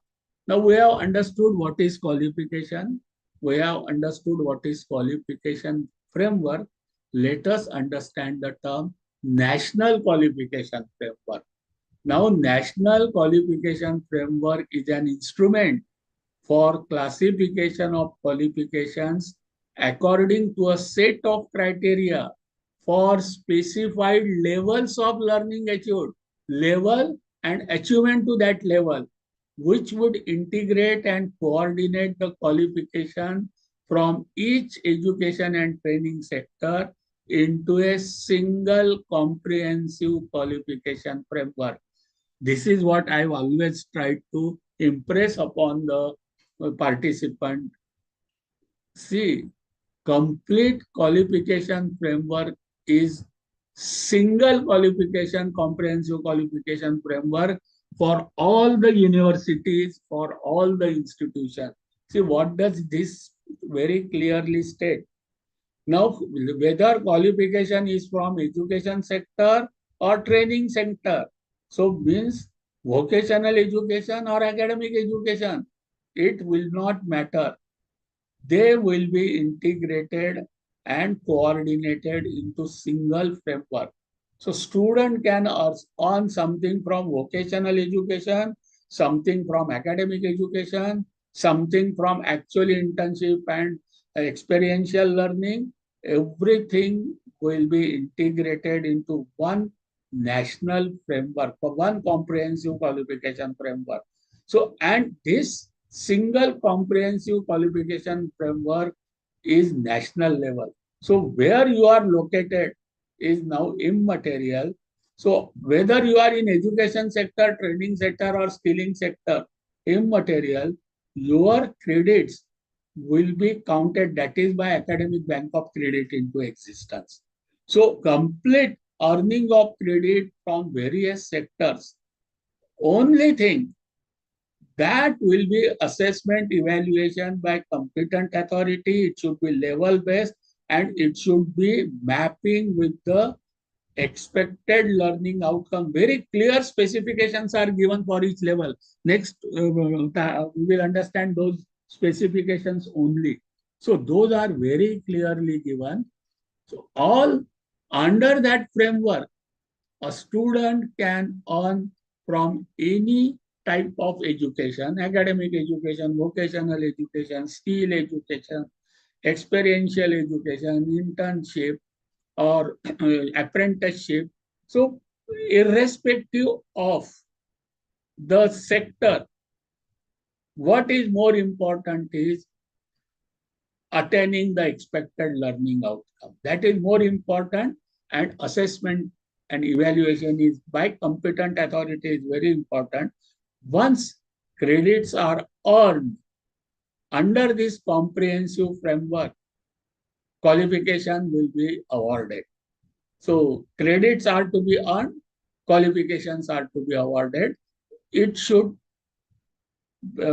be as per number one credit framework, 1 year 1200 learning hours, 40 to 44 credit, one semester 600 learning hours, 20 to 22 credits, theory weekly 1 hour, 1 credit, practicals or labs or practicum 2 hours, 1 credit, and credit should pass test of 3. Those 3 we have learning hours, we have seen learning outcome, we have seen, and attributes we have seen. If those tests are passed, credits will be earned. Once credits are earned, they will go to academic bank of credit. Once certain amount of credits are deposited, student can encash them against qualification. So this is what is the system coming in terms of national qualification framework related with credit framework. Now we will understand national qualification framework for we, the India. Now you will find there are 5, 6 types of framework. One is for both general education as well as for vocational education and training. For vocational qualification framework, NVQF is there. For vocational education qualification, NVEQF is there. For skill qualification framework, NSQF is there. And for higher education qualification, NHEQF is there. Now, NSQF and NHEQF are modified and they are made almost similar to each other so that the integration of national skill qualification and higher education qualification, that integration is almost complete. It is almost similar. So we will try to understand NSQF and NHEQF. Here we should understand that for each type of, you can say education sector or training sector, there are qualification frameworks. And for us, NSQF and NHEQF are important to understand. So let us see what is this NSQF and NHEQF is there. Now this document is also a public document published by UGC. You will find all statutory bodies, AICTE, UGC, Ministry of Education, jointly they have come out with document also, and it is aligned with international standard only. So if anybody is interested to go into detail, please refer this document called as National Higher Education Qualification Framework document, which I am displaying on the, you can say, screen. Now, what are the characteristics of this NHEQF? The fundamental premise underlying NHEQF in higher education qualification, such as certificate, diploma, and degree, these are awarded. Remember, credits are to be earned and qualifications are to be awarded. What is the basis on which these qualifications will be awarded by competent authorities? It will be based on demonstrated achievement of learning outcome and academic standards, which is expected from a graduate of a program of study. Remember, level-based education, competency-based education, for each level, the standard of achievement is specified as if some product or processes, we know ISI standard. So anything should have this much mass, this much width, this much length, this much features, like that. Certificate, certain specific statements are given. Diploma, certain statements are given. Degree, it is mentioned. And when all those specifications are met, then only qualifications are to be awarded. And those will be awarded based on demonstrated achievement of learning outcome. So first and foremost, we are going towards outcome-based education. Everything has to be, what is the program outcome? Write it down. What are program educational outcome? Write it down. What are course learning outcome? Write it down. What are course outcomes? Write it down. After, when you examine, assess, or evaluate, see that these outcomes are achieved, then only give the qualification. This type of system is coming now, level-based, competency-based, specification-based, and assessment of expected outcome. This is what is going. So this is the fundamental characteristics of NHEQF also. So it represents the framework that classifies qualification based on what? Set of performance criteria, which is approved nationally and comparable with international quality standard. Fifth pillar of NEP, quality. So it is based on nationally approved. So for everybody in nation, it will remain same and it is comparable with international standard. So as I was showing, it is a journey from local to global through national. So this set of criteria everybody will have to follow. For every, whether it is certificate, certain set of criteria is given. If it is degree, it is given. For diploma, it is given. For postgraduate, it is given. For PhD, it is given. And it is same for everybody in nation. So wherever you are located, it hardly matters. Those criteria have to be met if you want to award any qualification. So this is what is the important characteristics of NHEQF. Now qualification level and what are the learning outcomes? Because as we have seen, qualifications are to be awarded, credits are to be earned. So for earning credit, there is certain set of conditions. Learning hours, attainment of learning outcome. So those are for making the student to earn the credit. Now for institutions, for competent bodies to award the qualification, it will be based on competency and level. So for each level, there will be set of competencies given, set of expected learning outcomes will be there. Once the competent authority like university or institute evaluates the student, assess the student, and confirm that student has attained those outcomes specific to that level, then qualification will be given. So higher qualification level, higher education qualification leading to certificate, diploma, degree shall be described in terms of learning outcome. Now each level, we know that we will be, earlier we used to say that student is in first year, student is in second year, student is in third year, student is in final year. Along with that, now we will be saying student is in level this, level this, level this, and level this. And for each level, it will be based on defined learning outcome, that is certain statement. So in 5 statements in 3 domains are given. And those statements we have to keep in mind. Nobody can change those statements. Those are nationally same quality-wise and they are aligned with international. Now, those statements are regarding what learner is expected to know, understand, able to do on successful completion of approved program of study or learning at a specified level. Now, students should be able to demonstrate those attributes defined in terms of expected learning outcomes, whether acquired through any mode of learning. This is very important for us. Direct in-person, face-to-face interaction, open learning, distance learning, online learning, hybrid learning, blended learning, experiential learning, mode of learning is not as important as demonstrating the attributes with that level. See, it has got great implications. Student, presently we say that student is not attending my class. Tomorrow learner will say, I will not attend this class. I will learn it from online. The system cannot stop him. What is expected is student, when we evaluate, assess, the statement will be clear. What do we expect student to do after doing this course?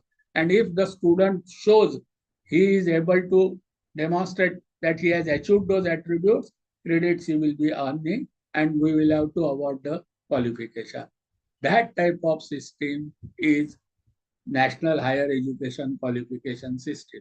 Now, as I am mentioning the word level, so NHEQF and NSQF has very clearly mentioned there will be 8 levels, level 1 to level 8, and level 1, 2, 3, and 4 are school levels.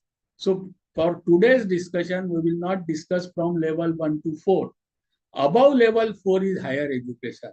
So for higher education, what we presently call as first year or first semester and second semester together, now henceforth we will be calling it as level 4.5. So our present first year means as per NHEQF level 4.5. Our second year means level 5. Our third year is level 5.5. Our fourth level is 6. So on. PhD means level 8. So our whole education is now divided into not only year-based, but level-based and competency-based education. Now, each level represents a different level of skill complexity, knowledge, responsibility, and autonomy required to demonstrate the competency commensurating with that level. So level 1 will be lowest, that is school, and level highest will be highest, that is PhD. So understand our whole system will be divided into level, and with each level, say for our higher education, level 4.5 and level 6. Every level will be specified with different statements in terms of what is knowledge, what the student is able to do, what type of responsibility the student will be able to handle, what type of behavior is expected from that level. So those very clear statements will be first given, and then we have to design our curriculum, syllabi with you can say response to in mapping with those statements which are given in NHEP. So first, before framing curriculum, syllabus, our board of studies, faculty, academic council member, or our teachers who will impart, they should understand whether I am, you can say, imparted education for level 4.5 or level 5.5. With that level, what is the expected outcome? What type of competency is expected? And commensurating with that level and expected competencies, I have to devise my curriculum. And I have to impart, I have to assess, and ultimately I have to prove that student has demonstrated attainment of competency with that level. Hence, I am awarding the qualification. So complete philosophy, you can say thinking, thought process is now changed in our higher education system when we say that we are implementing NEP. Now, for example, when I state level 4.5 or level 5 or level 5.5, what does it mean to me? When I say level 4.5, it means I am doing certificate level. So it will lead to undergraduate certificate. It will mean first year, that is first semester plus second semester of undergraduate program. What does it mean? 1200 learning hours, 600 learning hours in first semester, 600 learning hours in second semester.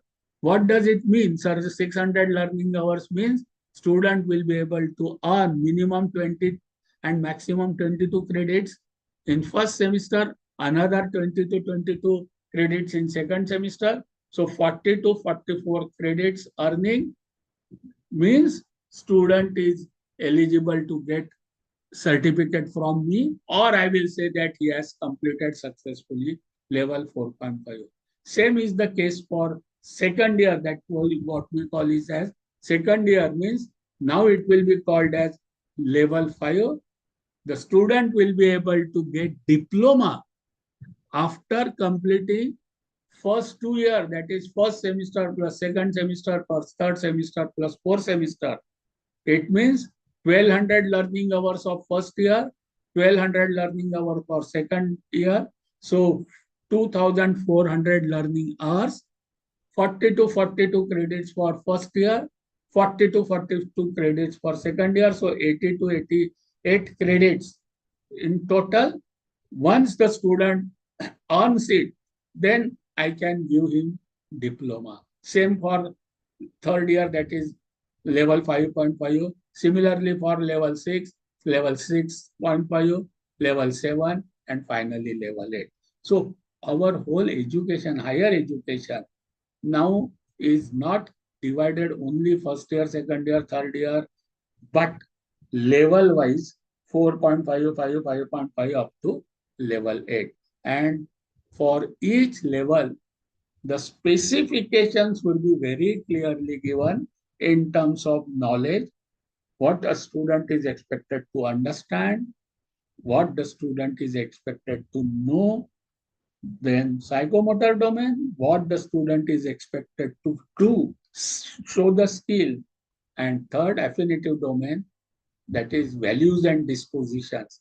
What type of values, ethics, and behavior, and what level of responsibility student should be able to show, demonstrate that I can handle this level. Then only we will say that student has completed particular level, and then qualifications will be awarded. So the whole system is getting oriented towards this type of. So as I am saying, now and then, there will be descriptors for each level. So let us understand what are those descriptors, what are those specifications for level 4.5, or level 5, for 5.5, level 6, 6.5. Of course, these descriptors will be in 3 domains: knowledge domain, psychomotor domain, and disposition, behavior domain. And for each domain, it will be very clearly specified what the student is expected to know, what are the learning outcome for that lower level for each of the domain. Let us see what are those descriptors. Now, these descriptors, our national descriptors, are taken from European descriptors. As was always saying, NEP is a journey from local to global through national.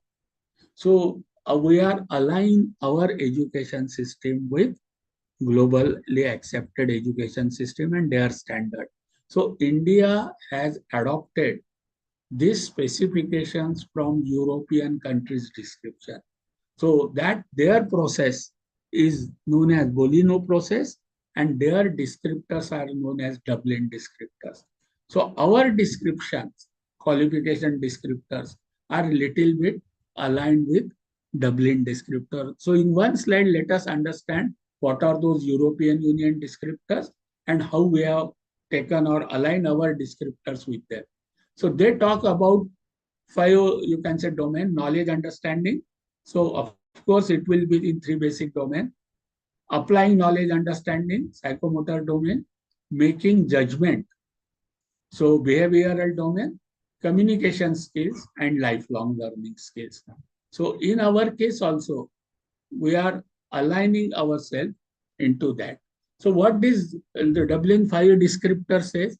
They say that qualification will be awarded to the student depending upon the level, the student who have demonstrated knowledge and understanding in a field of study that builds after general secondary education, that is higher education, typically at a level, while supported by advanced textbooks, some aspect that will be informed by forefront of their field of study. So this is what will be tested before awarding the certificate qualification depending upon level. So one is knowledge and understanding. Second is application of knowledge and understanding in a manner that indicates a professional approach to their work or vocation. Remember, mandate is we are preparing students for their future job role. So we have to ensure that student will be able to apply whatever is learned by them into their work or vocation with competency. Second, next is ability to gather and interpret the data and make judgment. Fourth is the student should be able to communicate information to specialists as well as not specialist audience. And lastly, lifelong learning skills. So these are the Dublin descriptors. We are also having our national descriptors. You will find they are aligned with this European Union framework or Dublin descriptors. What are our descriptors? Our descriptors of NSQF and NHEQF are process, professional knowledge, professional skills, core skills, and responsibilities. And this framework represents increasing level of complexity in terms of knowledge, competency, and autonomy that must be demonstrated by the learner. See, when we design curriculum, when we impart syllabi, when we evaluate, we have to keep in mind this is what is really meant by implementation of NEP. So everybody of us should be aware of it. Remember, 5th pillar of NEP, accountability. Tomorrow, we will be accountable when we will award credits or qualifications we may be audited whether we have seen alignment of these descriptors before awarding any qualification. That is why all of us must know this process. Now, what is expected? Say, in case of professional knowledge, it should be very clearly mentioned what learner should know and understand with reference to subject or field of knowledge for that particular level. For level 4.5, what should be the depth of knowledge, breadth of knowledge, kind of knowledge, complexity? Suppose it is we are framing syllabi for first year, level 4.5.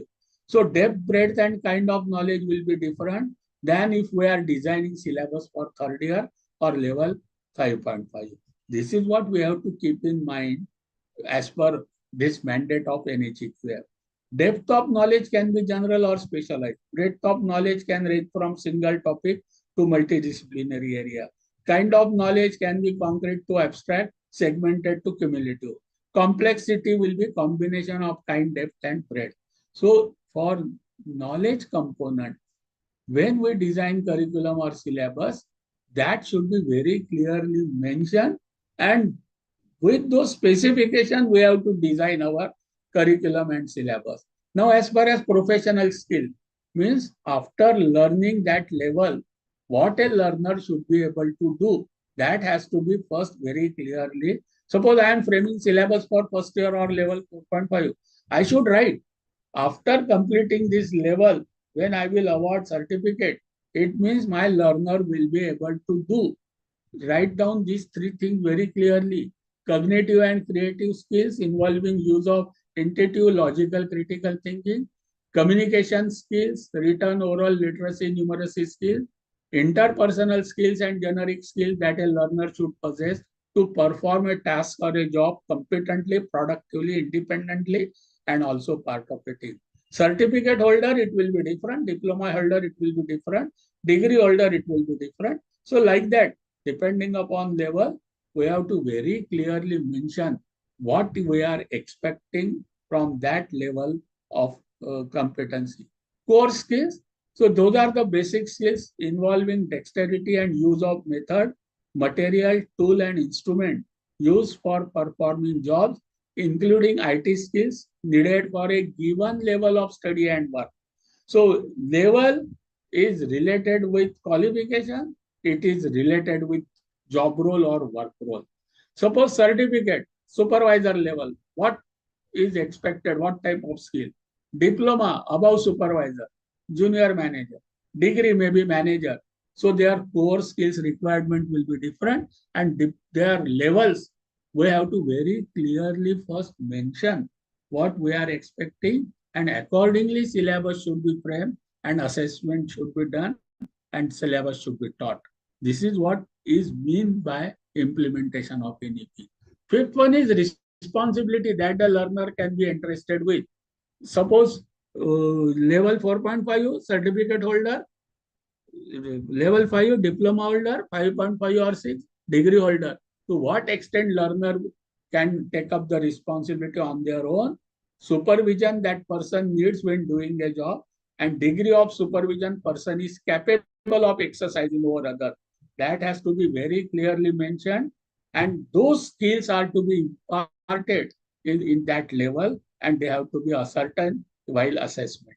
Now, it determines nature of working relationship, level of responsibility for self and others, managing change, and accountability of action. So, taking some example, what is expected in certificate level, end of what we call at end of first year, or end of semester 1+2, or after learning of 600 plus 600, that is 1200 learning hours, or after earning 20 plus 20, 40 to 40, you can say 44 credits. It is one thing saying that he has completed first year. It means he has completed 4.5 or he has completed everything meaning same. Or now he is capable of getting, or we can award the person certificate. So what is expected at that level? Knowledge of fact, principle, processes, concepts in the field of work of study. See, when we frame the syllabus, our board of studies should keep this thing in mind if they are making it for level 4.5.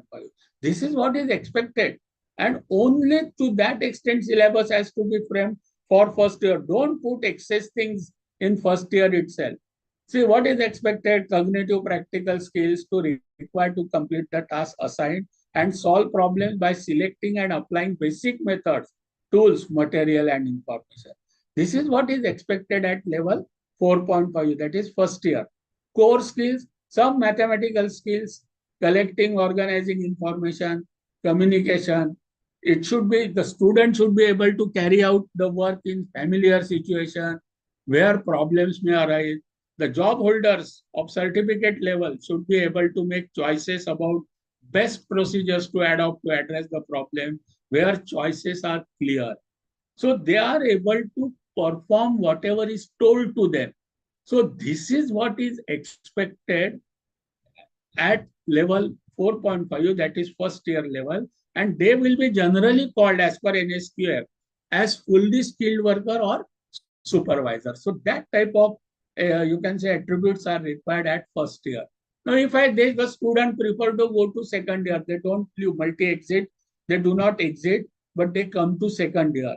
Now, what is the premise of framing curriculum and syllabus for second year?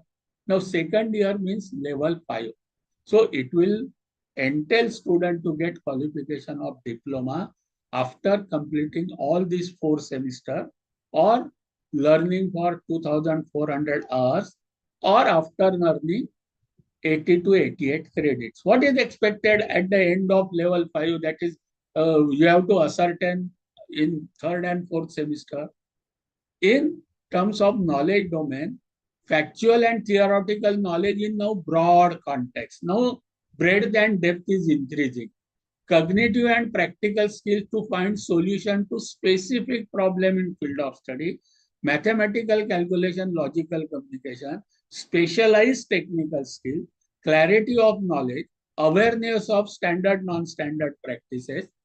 Now here, these diploma holders, see, we are preparing them for future job roles.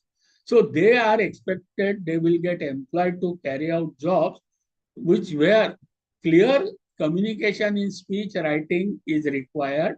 Also, to apply mathematical processes, the student, their job will require to collect and organize information and communicate properly.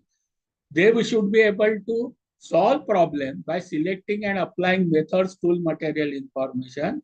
And it is expected that they have previous knowledge and skills in occupation because they have already have skills of supervisor. So they have already completed level 4.5. So that is what is expected.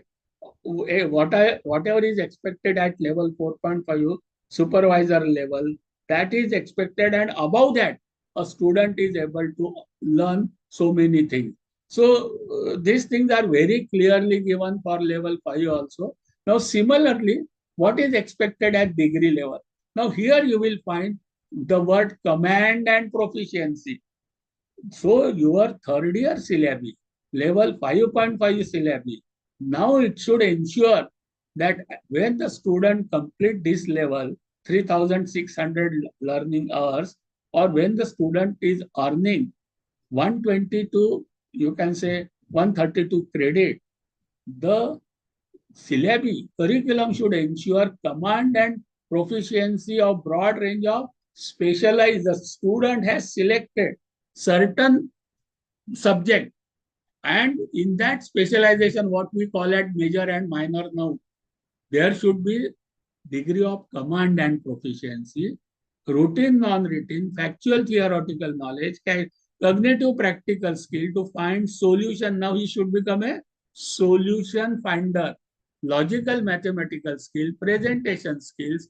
There, the student, how you will ensure for his job role?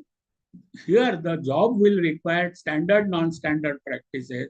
They will be able to carry out broad range of work, wide range of specialized technical skill, clear factual theoretical knowledge. They will be responsible for completion of their own work, expected to learn and improve their performance, to have full responsibility for other works and others learning also. So they may be master trainers or trainers also. So this is what is expected at their role. So complete specifications are given for those things also. Now let us see the last part, because we will have to stop after 10 minutes and keep some time for question answer. Last framework is LOCF. So learning outcome based curriculum framework. Now we have understood credit framework. We have understood qualification framework, NSQF, NEQF. Now let us try to understand LOCF. Now again, the descriptors will be in 3 domains: cognitive, psychomotor, affective. So domains and types of education, integration, that is the fundamental thing. Throughout NEP implementation, you will always come across with that. Now here, as I already explained you the specifications, suppose it is knowledge understanding domain, cognitive domain. So you will find as the level changes, we have already discussed it, the expectation that students should be able to demonstrate. Even though domain is knowledge, you will find with level, it will go and more depth and broader. In level 4.5, it will be एक overall त्याला माहित झालं पाहिजे त्या विषयातलं. You need not have to go into depth and breadth. First इयरचा syllabus बनवताना ही काळजी घेतली पाहिजे की आपण खूप कॉम्प्लेक्स गोष्टी, खूप गोष्टी त्यात टाकत नाही आहे. The student is only exposed what is there. So 2-3 subjects are shown to him, then he will show what is his interest, and according to that he will finalize major and minor in 3rd semester. That is why permission to change the course is allowed after 1st year. That is why diploma holders are allowed to enter in direct 2nd year, because by that time it is expected that student has decided his area of interest, in which subject one student has to go into depth. So after 2nd year, that is level 5 onward, you will find breadth and depth goes on increasing. So please, when we will frame syllabi, keep it in mind, keep level in mind and expected outcome in mind. Same thing is for psychomotor domain. Each level wise, you will find length, breadth, expectation goes on changing. Affective domain also, values wise, I have just given comparative. This I have already discussed priorly what is expected in each level, but in one slide I have kept for all 3 domains how it changes, what is expected from student, what are learning outcomes, how do they change with change in level as we go from level 4.5 to. Now, when we say we are to plan for curriculum planning and development, what things have to be kept in mind in LOCF, learning outcome based curriculum, that it is the framework based on expected learning outcome, academic standard expected to be attained by graduate or a holder of qualification of that level. So first and foremost is we should be very clear about expected learning outcome and standard with reference to that particular level. And on that basis, this curriculum framework is to be framed. And for knowing what are the expected outcome and standard, we have to specify them in terms of statements. And these statements will be graduate attributes, what we call as program outcomes, qualification descriptors, program learning outcome, and course learning outcome. So when we will design curriculum, if we are members of board of study, faculty, academic council, or for autonomous colleges, please ensure that our curriculum flows in this way only. First, we write attributes or POs. Those are already given by either NAC, by NBA or UGC or AICT. Those are given. For our program, tune them. Then write down the descriptors, which are also given by NSQF, NHEQF. Then, depending upon what area we are specialized in, we write down in for which areas we are preparing our students for their future job roles. And depending upon that, give the number of courses. Remember one thing, for more than 50% cannot be given for his major. It has to be from different verticals. So according to that, we have to plan, you can say, curriculum. Now learning, what are the learning outcome? I am using this word. They are the granular milestones of learning and usually progress in sequence leading to attainment of competency.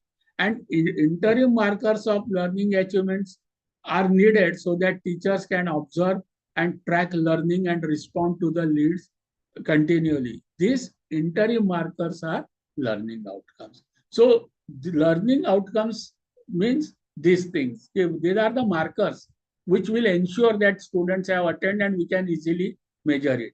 Now NEP implementation will lead to multi-entry, multi-exit. So student can enter at various levels after, or he can take exit if need arises and can again take re-entry.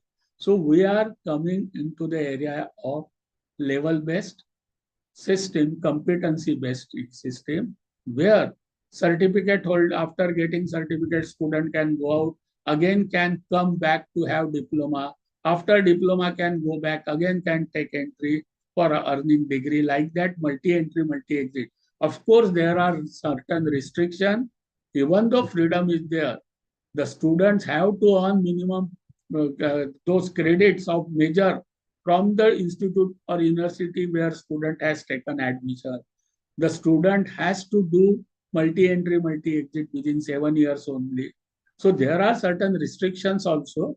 So it's not that it will be completely random, don't worry. But we are going towards flexible system, that is very sure. Now, if I take example of some redesigning the undergraduate program, so we have to keep verticals of curriculum in mind, say major, minors, ability, enhance. Everybody knows it because we have already implemented it. IK is there, value education courses, VSE is there, open elective or generic electives are there, co-curricular courses are there. So complete, say, courses in terms of credit, they are divided in these 6-7 verticals. And when we design the curriculum, we have to ensure that those verticals are there and corresponding to each vertical, whatever designated credits are there, we are allotting those credits for that vertical. So this is the framework. So whether you are Mumbai University, Pune University, Amravati University, or Autonomous College at Darapur, whomsoever you are, your framework must have those verticals, and credits allotted for each vertical is as given by statutory authorities. Those have to be followed. What NHEQF has given, what credit curriculum framework has given, what GR has given, and what is given by university, they are all aligned with each other. So irrespective of this is access and equity. So everywhere, it is the equity. Everybody will get the same number of credits from same vertical, same learning hours. So this is what has to be ensured when we understand the frameworks and we plan. Now, this LOCF will be, first we will have program outcome, or you can say graduate attributes. Second, we will have program educational objective. Then program learning outcomes or program specific outcome, and then course outcome. Now, program outcomes are statements that describe what students are expected to know, able to do upon graduating from the program. Now, these program outcomes are common for everybody in nation, aligned with international standards. They relate to skill, knowledge, attitude, and behavior. Students of all UG program at graduation will be able to see. They are sample. I am giving some PO. Now they are given by NEP, they are given by NPA, they are given by UGC, they are given by AICT, and all of them are aligned with international standard, global standard. So everybody has to follow these outcomes requirement, irrespective of wherever you are, whomsoever you are. Say critical thinking, social interaction, effective citizenship, ethics. I said there are 12, 14 these things. Now, PLOs are statements that describe what students are expected to know or able to do in specialized area of discipline upon graduation. We have to specify 2 to 4 program specific outcome, and they will be with particular program, and they are beyond PO. COs are must be smart, that is specific, measurable, realistic, appropriate, and downbound. So they should be mapped, they should be able to map with PLO or POs. COs are very fundamental and most important part of outcome-based education. So they should be based on Bloom's taxonomy, as we have seen. If it is for cognitive domain, we are writing course outcome. So they should have something with remembering to synthesis. As I told you, for higher education, do not give anything outcome as memorizing or remembering. Do not write after doing this course, student will be able to recall, will be memorize certain law. This is not expected. So minimum should be after studying this course, student will be able to understand, will be able to apply, will be able to analyze, and for final year or something higher should be able to do something new, synthesize or evaluate. So those verbs should be used for making score this thing. So for each, the what are skills required and what verbs should be used is expected. So for remembering, list, define, describe. So please don't use, as far as possible, that don't put questions recall or recite or define. Such type of question should be not there in our higher education. Yes, if it is must, you want that certain things student must memorize, in that case, it is exceptional case, we can put it also. For understanding, describe, explain, paraphrase, restate, associates, summarize, differentiate, this type of words. Here also, understanding for say level, lower level 4.5, it is okay. But for higher level, it should start from apply, analysis, evaluate, and synthesis. This type of things are expected in curriculum. Lastly, I will take one example and we will stop. Say curriculum planning. First, write down what type of UG program, whether it is monodiscipline, multidisciplinary, or interdisciplinary. Means whether it is BSc in chemistry, then it becomes monodiscipline. But if we say it is general BSc with one of the subject, chemistry is the one of the subject, then it becomes multidisciplinary. And suppose it is mechatronics or physics, chematronics, such type of subject you are doing, then it is interdisciplinary. In most of the cases, is it expected that we go for multidisciplinary undergraduate courses. So we will have say 3 to 3 subjects. Out of that, one of the subject will become major and second subject will be minor. So very clearly write down whether our program is mono, multi, or inter. Then mention the program outcomes or graduate attributes. Now those we don't have to work much.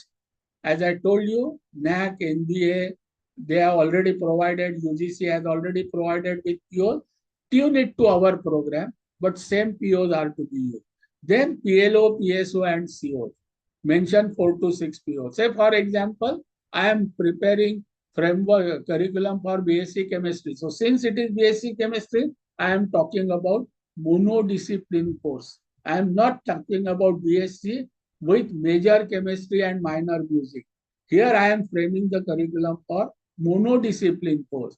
So according to that, now see my POs are, I am giving disciplinary knowledge, skills, skilled communicator, critical, sense of inquiry, leadership, lifelong learning. So these are all POs I will mention for the course.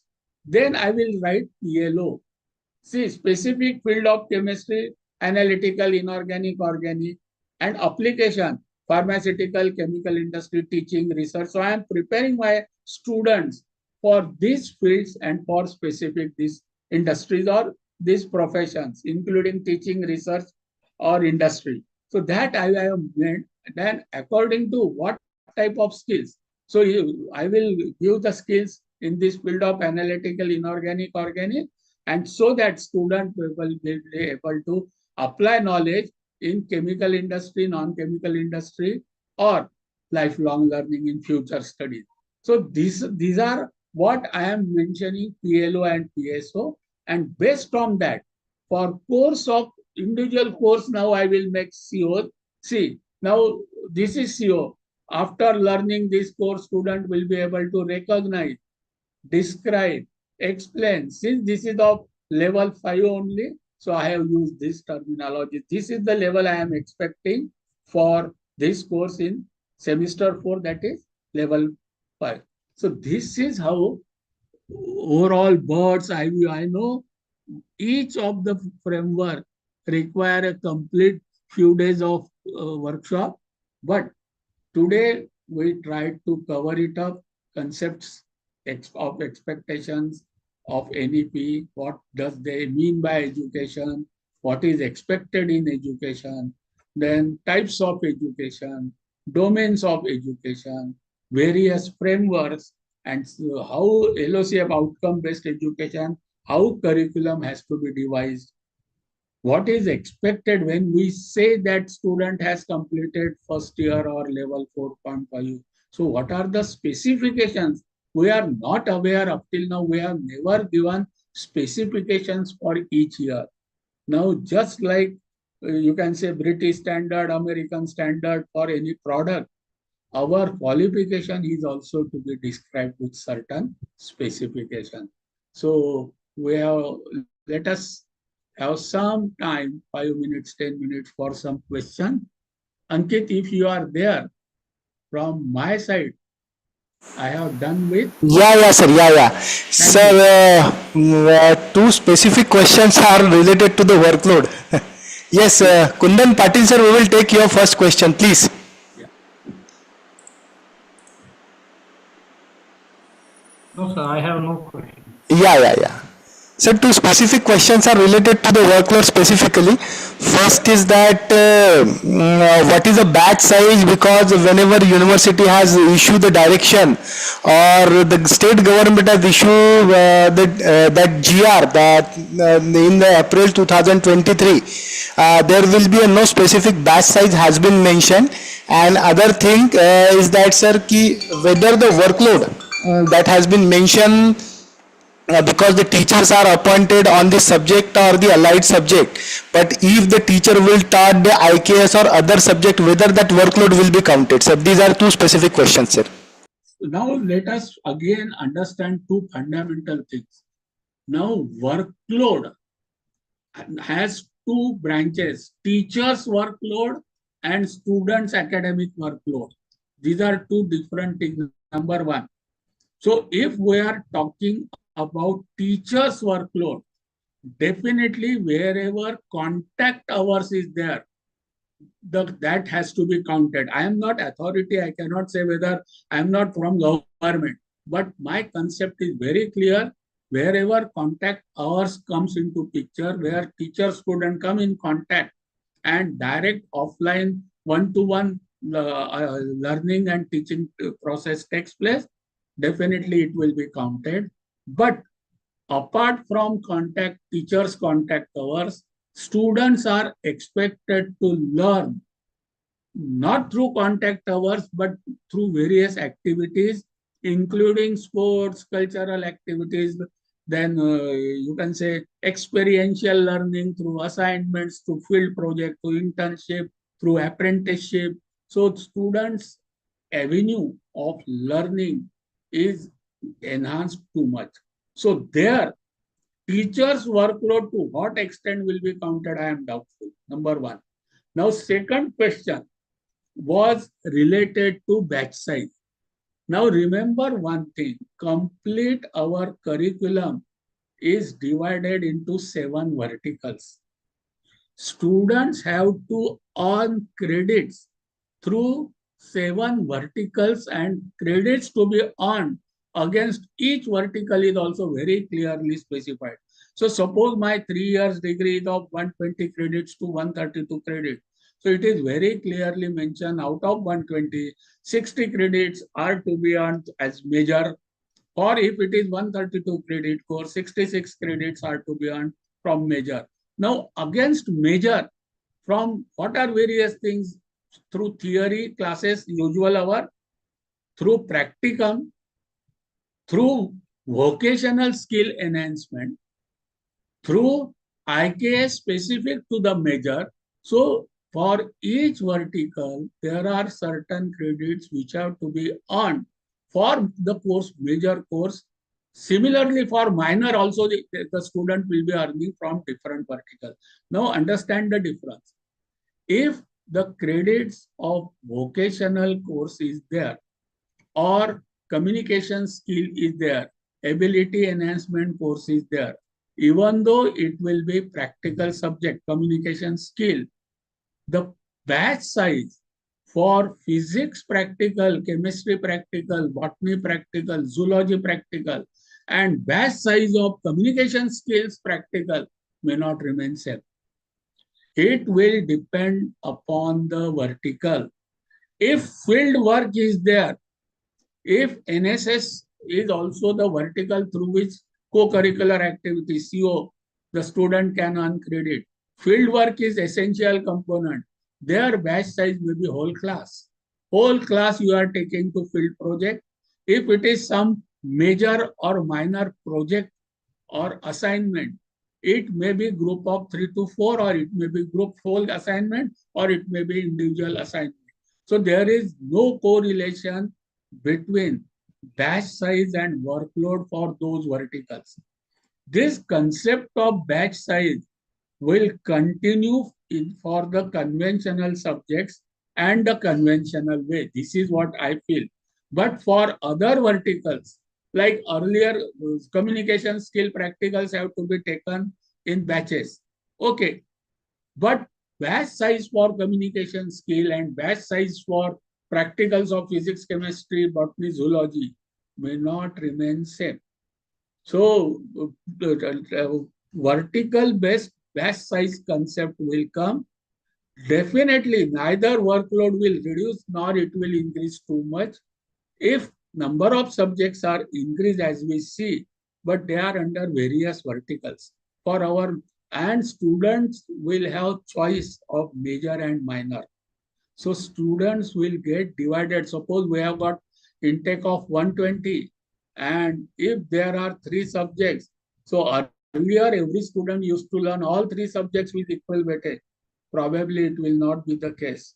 First year may be common, but from 3rd semester onwards, a batch of students may go for one subject as major, second batch may go to as second major, third may go to other third major, while they may go for different minors also, and open elective and generic elective have to be taken essentially from the faculty other than the faculty in which major or minor is given. Suppose a student of science faculty is there, he cannot select open elective from faculty of science. The student will have to select open elective other than faculty of science, maybe commerce management, maybe humanities, maybe interdisciplinary. So that type of system is coming. So workload, I don't think workload will be reduced, but I don't think it will be increased also. Without increasing workload, see, we are having, please permit me and excuse me, our workload is 40 hours per week minimum. Presently, contact hours are 16. Now, 40 minus 16, so 24 hours per week. Probably we will be accountable more of those 24 hours rather than limiting hours to present 16 hours. That type of system may come. But again, Ankit, I am not authority, I am nowhere in government. I am a student of NEP and my apprehension is this. Is it okay? Sir, one more question is there. When we are preparing the academic calendar, how to add the learning outcomes hours? Yeah, see, learning hours, there are 15, 16. If you go through the document, whatever student does, everything can come under learning hours. So present our contacts hours per week will remain 28 to 32. But remaining 12 to 8 to 12 hours will be through assignments, through experiential learning, through assessment. So even if students take part in any of the activity, that can come under learning hours. Only we will have to devise mechanism of assessment and evaluation. Suppose a student take part in sports or cultural activities. So in what role the student take part and give some points, and once the student achieve certain 10 points, say, we can say that, okay, it is equivalent to 15 hours of learning. So like that, we can give credit or you can mark, but it has to be in alignment with learning outcome. Now, how to specify learning outcome? So NHEQF has very clearly given for each level what is expected in 5 parts. So what is expected at knowledge level, skill level, interpersonal level, responsibility level. Already NHEQF has mentioned this. We have to adopt as it is in framing our curriculum. This is what has to be done. Is it okay or anything more? Yes, any more questions are there? Ankit, does it satisfy the query raised by you?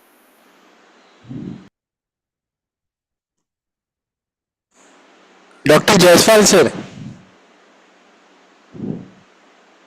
Sir, I'm pretty much confused that whenever we are preparing the academic calendar, okay, for Right. example, in an institution level, so at that Right. time, what was the perspective we have to be in the mind? Because the transition level of that academic calendar is for only for some of time.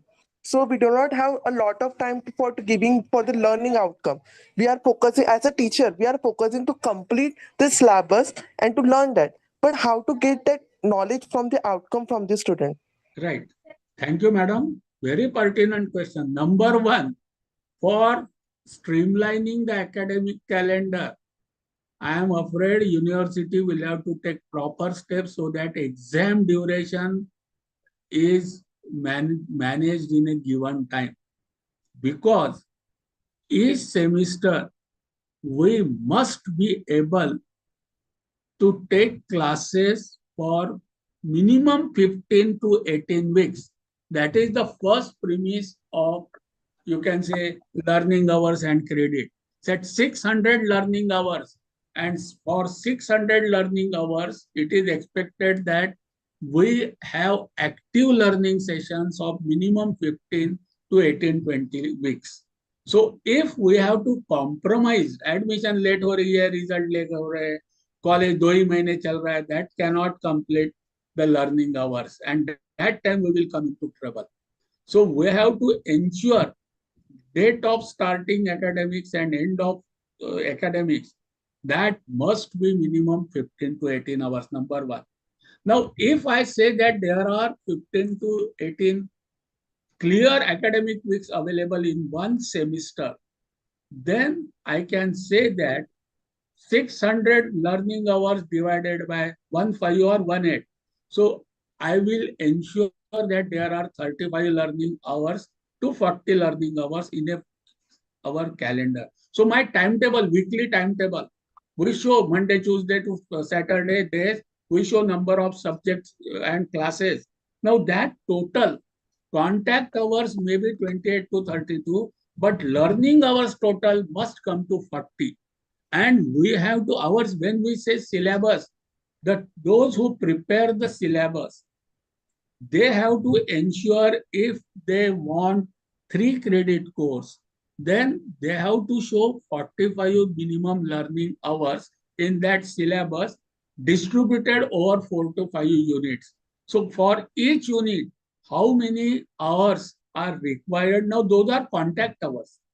In addition to that, there will be assessment, there will be some assignments. So those things, there may be some field visit, those also come under learning hours. So we have to ensure that our syllabus talks about learning hours rather than contact hours. And now coming to learning outcome, when the syllabus is framed, suppose it is for level 4.5, it should be very 4.5 expects generic exposure to the subject. It is not expected that depth and breadth of that subject is too high. So learning outcome for level 4.5 is students, if I go to knowledge domain, the student get grasp of 2-3 subjects of the chosen. Suppose the student has taken science stream, so he get general exposure to 2 or 3 subjects, and that should not go into much deeper. It is expected. So if once that syllabus framing is correct, and then your questions, assessment, evaluation should be to understand whether student has got grasp of the subject or not. So it is expected in first year that student develops interest and he is able to find out in which subject he is more interested in. म्हणजे ज्याला मराठीत आपण गती कशात आहे. I have learned physics, chemistry and say mathematics, but I come to know की chemistry काही मला फार गती नाही आहे, पण फिजिक्स मॅथमॅटिक्स बरं करू शकतो, त्याच्यात मी फिजिक्स चांगला करू शकतो. इतपत त्याला माहिती होणं हे फर्स्ट इयर मध्ये अपेक्षित आहे. If I put very huge, very deep things in first year physics, chemistry, math department, I am defeating the purpose. So it is not about teacher directly, it begins with syllabus framework, curriculum framework. Now once that is clear for first year, what is expected in second year learning outcome? Now out of 2-3 subjects in science, now student has chosen, okay, I will continue with one subject, I will learn it in depth. So that we will call it as major. And one subject he will say that, okay, I will not go into much depth, but that also I will learn. That is minor. Now major may be physics tomorrow. Today we are not offering minor from other faculties, but a student may select major in chemistry and minor in music. That type of days are expected in NEP. But for today's, we will say that student will select major chemistry and minor physics. Okay. There in third semester, student has decided. So those who will frame syllabi of chemistry as major and say physics as minor, they have to keep in mind that in third semester, in chemistry, slowly depth and breadth of that subject goes on increasing. So skills also in that subject will go on increasing. Then vocational skills will also that in that subject it will be given.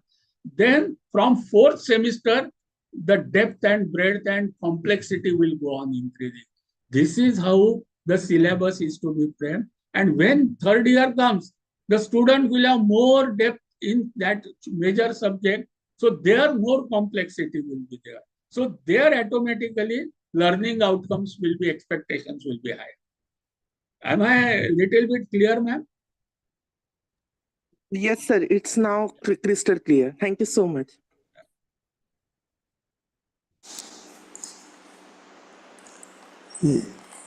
Yes, any more questions are there? If there are no questions, then we can conclude. Yes, yes. Sir, I think we should conclude. There are no more queries or the questions. So if you could permit. Yes, yes. Yeah. Yeah. So on behalf of... let me thank everybody, Ankit, for 3-hour session is not a joke. So I thank you, Ankit, for all the support you always give me, and all audience, learned teachers for what.